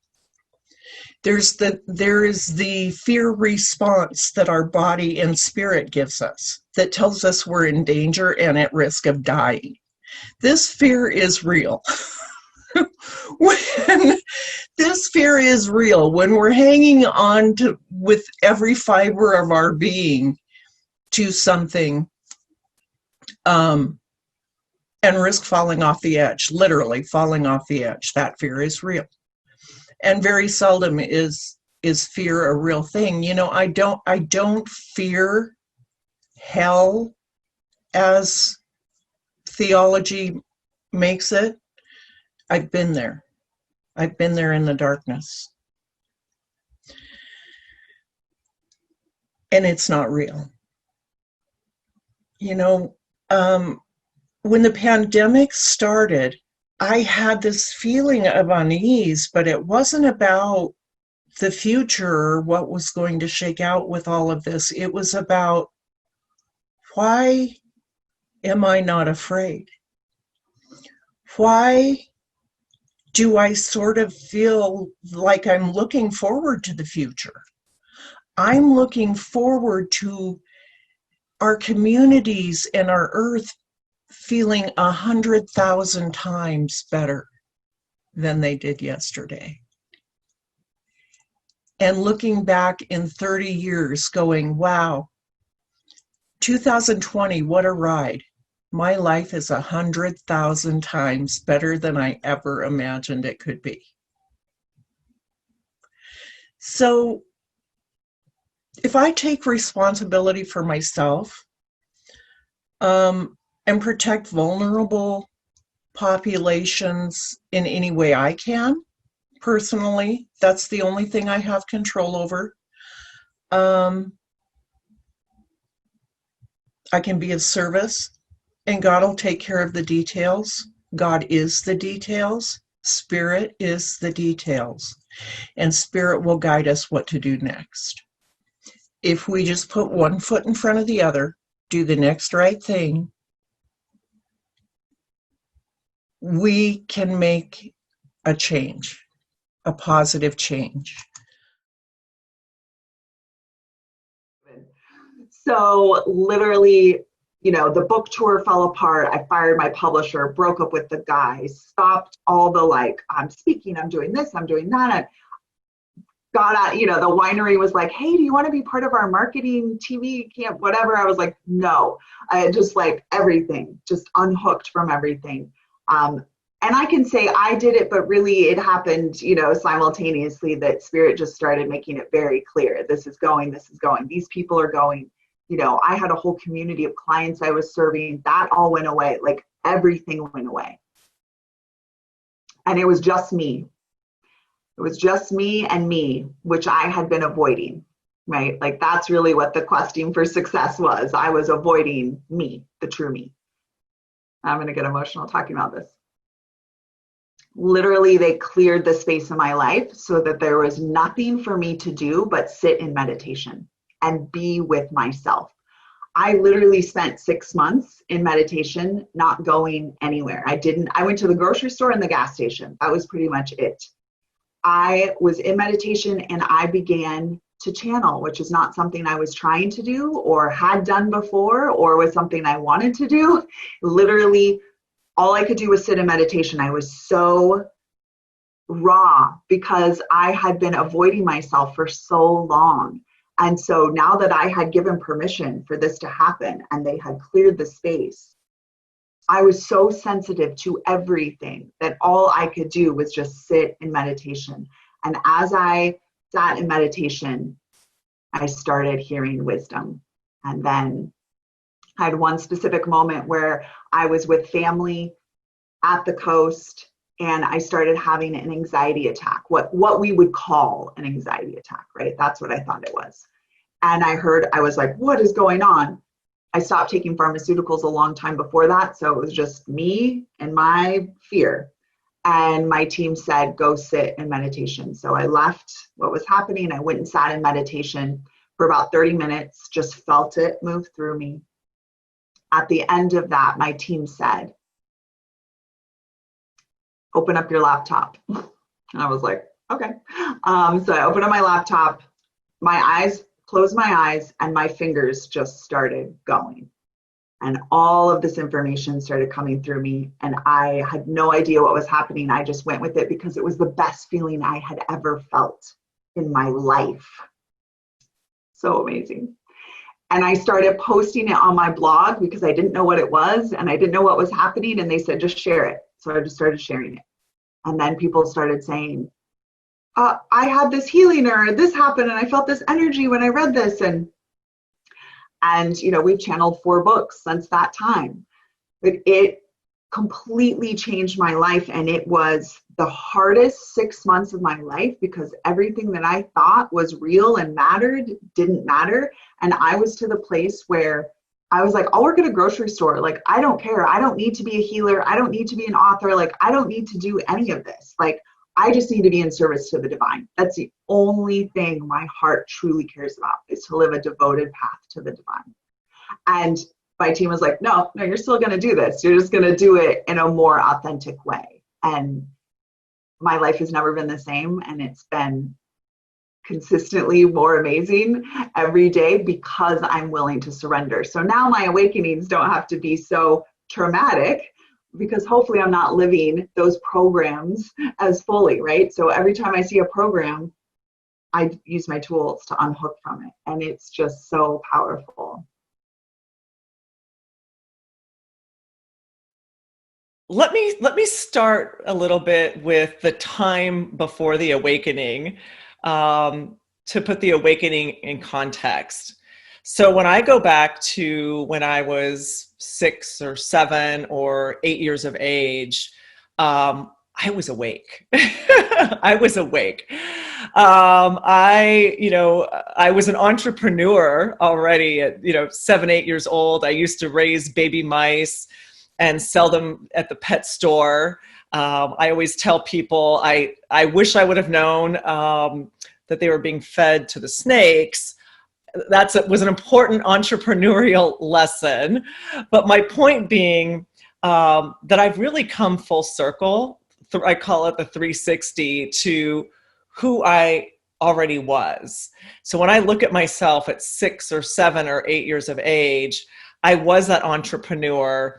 I was a teacher. I had an animal club with my best friend, and we would gather the younger kids around and teach them about animals. And interestingly, they would listen to us and they would do homework. So I was a leader, right? And then I fast forward all these years and I'm those same things, not selling baby mice, but I'm an entrepreneur. I'm an elected official, 4-term councilwoman in my 4th term. I'm going into my 14th year, and an entrepreneur, and a teacher, right? So all those things were always there. So that was when I was 6 or 7 or 8. So very much awake, very much connected to what I call my inner compass. And that's a beautiful age, right? We are our authentic selves. Life has not yet interrupted. Society has not given us messages telling us how we should be or who we should be or any of that. So it's sort of this pure time. Well, fast forward a few years and some significant things changed in our family life. We moved away. I moved away from my best friend. My dad commuted hours to his job, was gone overnight quite a bit. My brother started falling into trouble, hanging out with the wrong kids. My mom was super stressed, and she began to drink a lot. And so there was really not a whole lot of supervision. We were kind of on our own. And all of those wonderful connections and the things that made me feel so good and awake kind of fell away. And it was a difficult time, I know, for my parents. They did the best they could, but there just wasn't a lot of structure. There wasn't a lot of expectation or about achievement. And so I started to fall into the footsteps of my brother, who became very disconnected, who ended up in the juvenile justice system. And there was there was a lot of shame in our family. There was a lot of shame and a lot of blame. And you could feel it was like eggshells in our house, and just a lot of disconnection. And as a kid, 13, 14 years old, you take a lot of that on. And so that light that I had just slowly started to just get smaller and smaller and smaller. And my parents, I know they tried to do the right thing, but because my brother had gotten in trouble in a public school, they decided that I should go to a Catholic school so that I wouldn't be like him. And quite the opposite. I mean, that just, going from wearing certain kind of clothes to the little plaid skirts and the knee-high socks. And I was a rebel at heart. I was a rebel at heart. And all of a sudden I was being forced and being punished, is how I saw it. I hadn't even, done anything yet. So all of that to say, I mean, all of these things just stacked up. And I had these big dreams before that period. I wanted to be a veterinarian. I saw no barriers. I saw no ceiling. I just was excited and alive. And as all these things started to pile up, I mean, literally at one point, the light just went out is what I call it. And so I was in 8th grade. ninth grade, just becoming more disconnected from school and hanging out with the wrong kids, just feeling bad about myself. And I think I had so much in me. You know, I had that entrepreneur side, I had that leader side, I had that creative side, and I didn't know what to do with any of it. And you know what happens with energy, it's going to go somewhere, right? So I didn't have these positive outlets. So I was hanging out in the parking lot. I was just doing all the wrong things. And by the time I got to 11th grade, I had the credits of a first semester ninth grader. So I went from being this great student to literally being in 11th grade with, how am I going to graduate? And I realized I was so far behind. I just decided, well, there's no point. I dropped out. So I dropped out of school.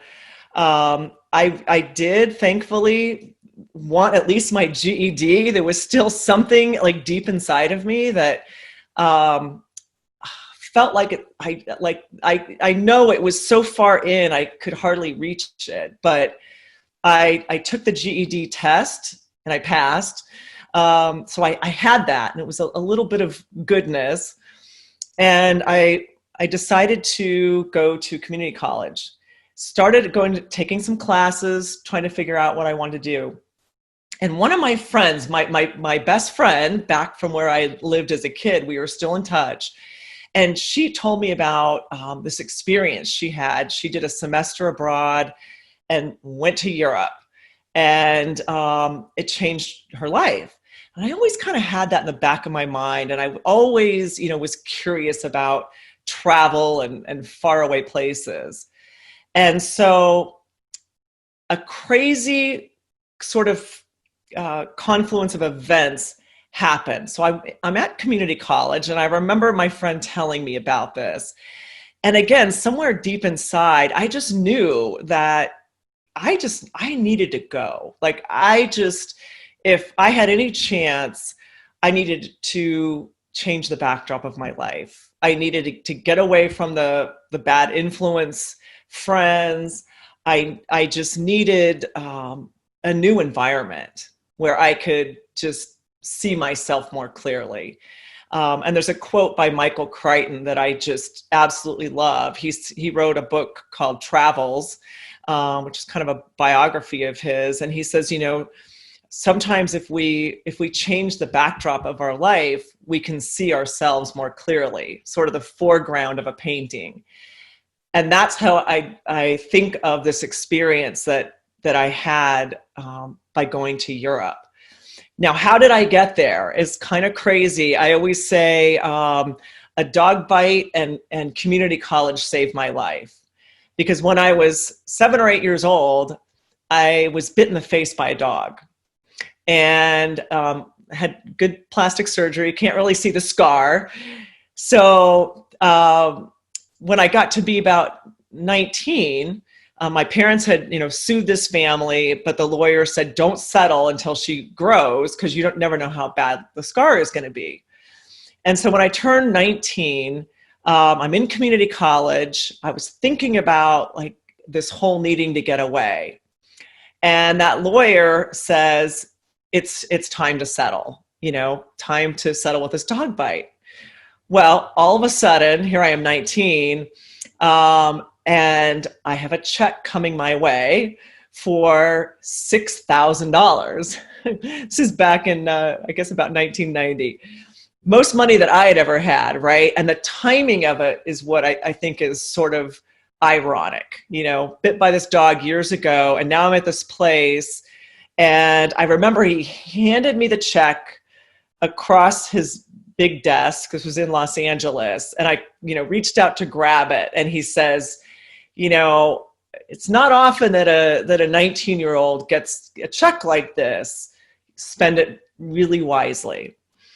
And so he gave me that check. I had that $6,000, and I had many friends that thought it was going to be party time, just, all right. I mean, this is like party time. Some that were a little annoyed at me, but I put that money aside. I decided, you know what, this is my out. I was in the community college already, and I went down to the office to find out like about these semester abroads. What is this all about, and how do I make it happen? So I got the information. My parents had to sign off, and I signed up for the course, and I worked all summer to save some extra spending money. And it was an art semester. I didn't really know a whole lot about art. I did not care. It was a semester abroad. I didn't care what the subject was. I just needed to go. So it was time to leave. We have this orientation. There's people, like all kinds of different young people. I was 20 years old. People that I never weren't like my friends, right? Most of them were artists, like really good artists, poets, painters. And I'm thinking, oh my God, what am I doing? I'm not an artist, but I just want to go to Europe. That was my motive. So it was time to leave. We fly over there together. It was going to be a 3-month program. We spent 2 weeks in London, 2 weeks in Florence, Italy, and then 2 months in Paris. Going to the Louvre, seeing Michelangelo's David, seeing the Sistine Chapel. I mean, just everything, right? And I'll never forget, we landed. It was an overnight flight. And I mean, I was just so, talk about awake. I mean, I just taking in the architecture, taking in the people, the fashion, the food, all of it, everything. And I met people that inspired me, that helped me to be creative. I started journaling. I loved the art history. I loved everything about it. I started drawing. I started doing some oil sketches. I mean, I wouldn't say they were ever fantastic, but I just allowed myself to explore and saw another side of me. And even more important, I saw like a whole nother entire side of life. Until that point, I grew up in California. I was living, in Santa Barbara, sort of a little blissful enclave, and had never traveled outside the States before. And so the friends, and little by little, what happened in that period was the light started to come back. People that saw me differently, people that allowed me, we're all mirrors of each other. I started to see myself differently. I saw just a world of possibilities, and just all of just the things that were holding me back mentally, dream-wise. I just started, it was like thinking of like a flame or a flower. That was like freshly watered. It just started to come back. The roots were still there, but the stuff above the ground had just died. And new little pieces just started to grow. And I ended up just making some amazing friendships, having amazing conversations, and, just talking with people about life, and people that wanted things out of life and had big dreams. And it was a turning point in my life. I've never gone back to that other place since then. And I ended up actually staying and living there for a year. This is a kind of a crazy little part of the story, but I think the universe said, you know what, I think you need a little more than 3 months. I had done some modeling work back in California before this a little bit.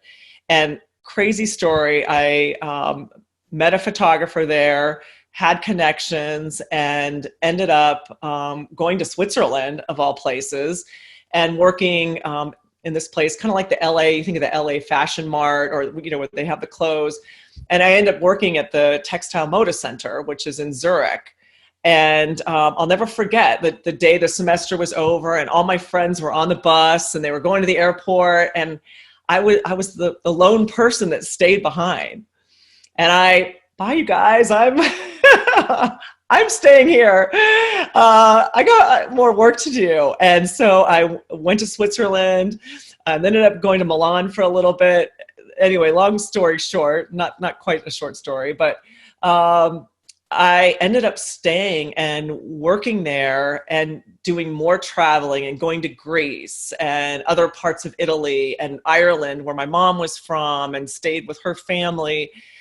I ended up living there for a year. And I think even the part about the modeling too gave me a certain confidence back. And the whole experience there was an awakening. I mean, truly, I left flying there one direction with, what am I doing? What is this all about? But, it's crazy. And I talk about this in this program that I've now developed. I know what that was. There was something, and I believe we all have it. There's what I call it our inner compass in my 7L framework, the program I've developed. Some people call it our inner voice. Some people call it God. Some people call it our gut. But when we get really quiet, when we can tap in to that place, that space, that is just, as one of my yoga friends calls it, that space between the breath, we can find ourselves. And it's there. Sometimes it gets shut off for different reasons in our life or what have you, like mine did. But I know that flame never totally went out. And something, thank God, it's like something called to me and said, you need to go. You need to go. And I didn't know where that was all going to lead, but somehow deep inside, I trusted that. I heard that. I call that, it's the first L in my now developed framework.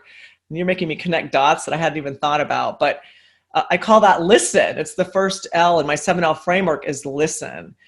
And if we don't have that, we don't have anything. We're like a boat without a rudder. We're like a boat without a compass. But when you can tap into that and hone that, and I truly believe it is a skill that we can develop and make stronger, it's amazing the things that start to unfold in your life. So back in 1995, I certified as an athletic therapist. My focus was to work with people, to help them and to improve their physical abilities in life and in sports. And as much as I had a really great practice, my own personal body, my own personal life was in absolute chaos for a number of reasons, partly my behaviors. Part of it too was I was always a very active teenager. I was a provincial volleyball player. I was a Highland dancer. And once puberty hit, first of all, my body kind of went in a different way than what I experienced before that, where I always felt I had really good control of my body. Then puberty struck, gained 20 pounds in like a summer. Suddenly I'm having to figure out my body. And that was a really challenging time because through the years, my family was very conscious of size. So it resulted in eating disorders and just, again, behaviors that took me away from being healthy. But I was always very focused on trying to be fit. So I have learned over the years that healthy needs to precede the fit, because we can be fit, but not healthy. And as I was working to be fit and look a certain way, my body was actually accumulating more size, more compression, more issues with pain and all of these things, as well as, again, just the behaviors that I have. I have a very addictive nature. So by the time I would turn 30, there was a big turning point for me. I had quit drinking, which was amazing in that now I'm living my life consciously, but I'm also not able to escape where I had come to. I was leaving a second failed marriage by the time I was 30. I was in a business partnership with somebody that was very destructive to me. And I started having incredible anxiety attacks as a result. So this one anxiety attack was really the seed for everything to come. Just prior to this, I had started the practice of yoga, which was amazing, because what I learned in the very first class was that nobody's breathing. You know, every time this amazing instructor would say, focus on your breath, I'm like, wow, I'm holding my breath all the time. Didn't realize it until that moment. So I had already had that bit of understanding as to my own personal body and what was going on. And then this anxiety attack was so terrifying. I actually thought I was going to die in the moment because I couldn't breathe. I couldn't catch my breath. And for some reason in that moment, I dove my hand into my abdomen. Now, up until then, for 5 years, as an athletic therapist, I focused on deep tissue work. So I was very familiar with what scar tissue felt like in a body. And I was also really good. I had strong hands. So I had a really good practice because I could get through people's issues, but people continued to have to come back. And I would focus on backs and necks and legs and the typical things that we as therapists do when working on bodies. For me, my 50 pounds of extra weight that I couldn't lose, even though I was applying the rules of weight loss, were stored in my core, in my abdomen. So I hated this area. Never did I touch my own abdomen. So here I am in this moment of terror, thinking I'm going to die. And I dive my hand into my belly. And the first thing I encounter is pain.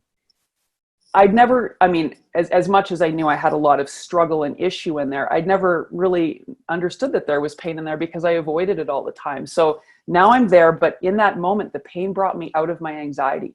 It brought me back to the ground. I knew I was safe. I was breathing. So I just started intuitively exploring with my hands in this area. And then the next thing I noticed right away was that it was marbled with what felt like scar tissue, even though I hadn't had injuries or surgeries. So suddenly I was having all of these realizations that no wonder coming home from a 5-mile run when I'm dripping wet with sweat, my abdomen still feels cold. No wonder, you know, there's nothing changing because there's no blood flow getting to this tissue to metabolize anything. So within 2 days of just intuitively exploring in my tissue in the way that I was, after that second day when I stood up, I felt different. I felt taller. And I went to the mirror and I looked at myself and I started to cry because my belly was flatter than it had looked in years. Years of doing 400 sit-ups a day, starving myself, working out like a fiend, beating my body up essentially to try to force it to succumb to what I wanted. And all that happened was it kept getting worse. I kept getting bigger. I kept accumulating more pain, issues with constipation, anxiety, depression.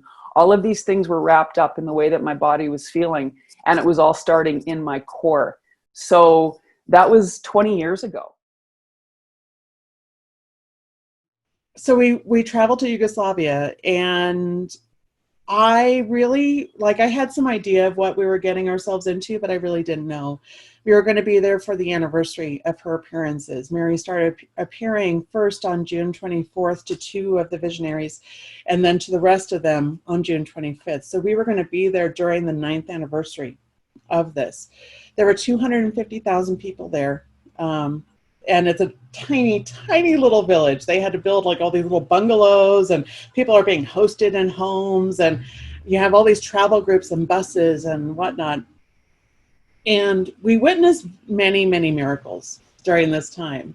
This is my first time in a new country, so I'm having kind of the time of my life just seeing and understanding all these people. And you have people from all over the world speaking hundreds of different languages, and all of them there to share in one thing and to share in one experience, and that is to get a personal experience of what the visionaries see. And so on the night of the anniversary, we were up on Pobredo Hill, which is where she first started appearing. One of the visionaries, Ivan, used to host a monthly prayer group, or maybe it was a weekly prayer group, but he used to have his visions on the evening of the 25th of the month, and it was a very special message just for his prayer group. So his prayer group was meeting, and 250,000 people decide to go up on the hill with us. And I can't possibly describe, you and I, you know, we're both familiar with Colorado and our landscape here, but there it is so much rockier. The rocks are this like dusty red, orange, white kind of limestone almost. And they're really sharp and really ragged. And you know, it came time to the point that they were announcing that she was about to appear. They asked everyone to kneel or sit and stay quiet. And I can't tell you how quiet it really was on that hill that night. And there's a cross erected for where she first appeared, and we were all told to look at the cross. So I'm sitting, I'm kneeling on these rocks. It's hard. It's, you know, poking and everything else. It's really uncomfortable, but we're kneeling. And then all of a sudden, I see parts of the cross start to disappear. And it was like, okay, this is weird. And so I kind of blinked a little bit and it came back. And it did it again. I blinked, came back. All right, so maybe just, you know, something's wrong with my eyes. You know, I'm just kind of internalizing all of this stuff and applying all my little scientific principles to everything. And it did that about 8 or 9 times. And then finally, it didn't go away. In its place was what I can only describe as like an outline of an image. Like if you were to, you know, you go to those painting classes and they have you like use like a little eraser or something to smudge. And so it was almost like a smudge of an outline of a woman. And I am freaking out at that point. Like, you know, I'm like, okay, something's wrong with me. Something's wrong with me. And then I started seeing 2 hands. And just hands, just normal human hands, about 50 feet away. And then I started seeing more, some gold start to do this. And as the image is starting to form, the hands went and did this and came back. And then someone in front of me stood up. And I lost it. I was sobbing. I was crying. No, please, please. I'm like pulling them down. They speak German. I have no idea how to get them to sit down. They finally sit back down again. And the cross is back. And I am like, I'm crying because I wanted to see what was there. The cross disappeared one more time. And instead of the outline of the woman, instead of the hands, the stars moved into the form of a cross. And they kind of sat there for a beat and then all went back. And then the vision was over. They announced that, you know, he has received the message, the vision is over, you know, we're going to go back to praying the rosary. So as we're praying the rosary, I'm like tugging at my mom, like, Mom, this happened. I'm sobbing. And it was, the actual experience itself was timeless. I sat there and there was like no time had passed and all the time had passed. And all you want, like all you see, you don't even acknowledge or hear or think of anybody else. And so the fact that someone stood up in front of me was the only thing that got me out of that moment. The only thing that could have gotten me out of that moment. And so as they're announcing the messages and we're finishing the rosary, my mom's telling me how irreverent I'm being by interrupting the rosary. And, you know, and I'm trying to tell her what happened and what I saw and nothing, like she's shutting me down. And then they say the message and they talk about how Our Lady gave a very special blessing to everyone on that mountain that night that we are meant to give to the rest of the world. To the people around us, to our families, our friends. It's consistent with what the monthly official, like public monthly message was for that night, or for that day, because she appears at 10:40 every day in Medjugorje. It was consistent with all of that, but then they also said her hand went over the crowd with the blessing to deliver the blessing to every person on the crowd. And so they literally like were showing this as they were doing that. And then that's when it clicked for my mom. And she's like, what did you say? And then I had that would have been maybe 22 years later when I started my doctoral work. And just as I entered my doctoral work, I had another dream just right at the outset that was very similar. In the dream, I was asleep. And in that dream, I woke up and I was in this, it was like a box, and it was like little mirrors, like angled in certain ways all over the box. And it was like when you looked in every one of them, you could see, you know how those things where you can see the mirror and you can see thousands of images of yourself that go down the line there. It was like it was going out in every direction, these mirror images. And then in that dream, I understood that what I am is mirrored throughout the whole cosmos, that I'm part of all of that. I am literally part of everything in the cosmos, and all of that is part of me. It can be seen by me through these mirrors. And so I felt like this web of life, you cannot unplug from it. You cannot get out of it. No matter what you do, you are in it, and it is glorious. And all of that energy and potential and creativity and possibility is ours. And that all of the universe is reflected in our very being, in our very selves. And everything that we are is reflected throughout the whole universe too. There is no separateness. There is no such thing as anything being separate. What is it you came here to do? You were sent with a mission. Although you may not remember, among the many things you have to do is your soul's purpose.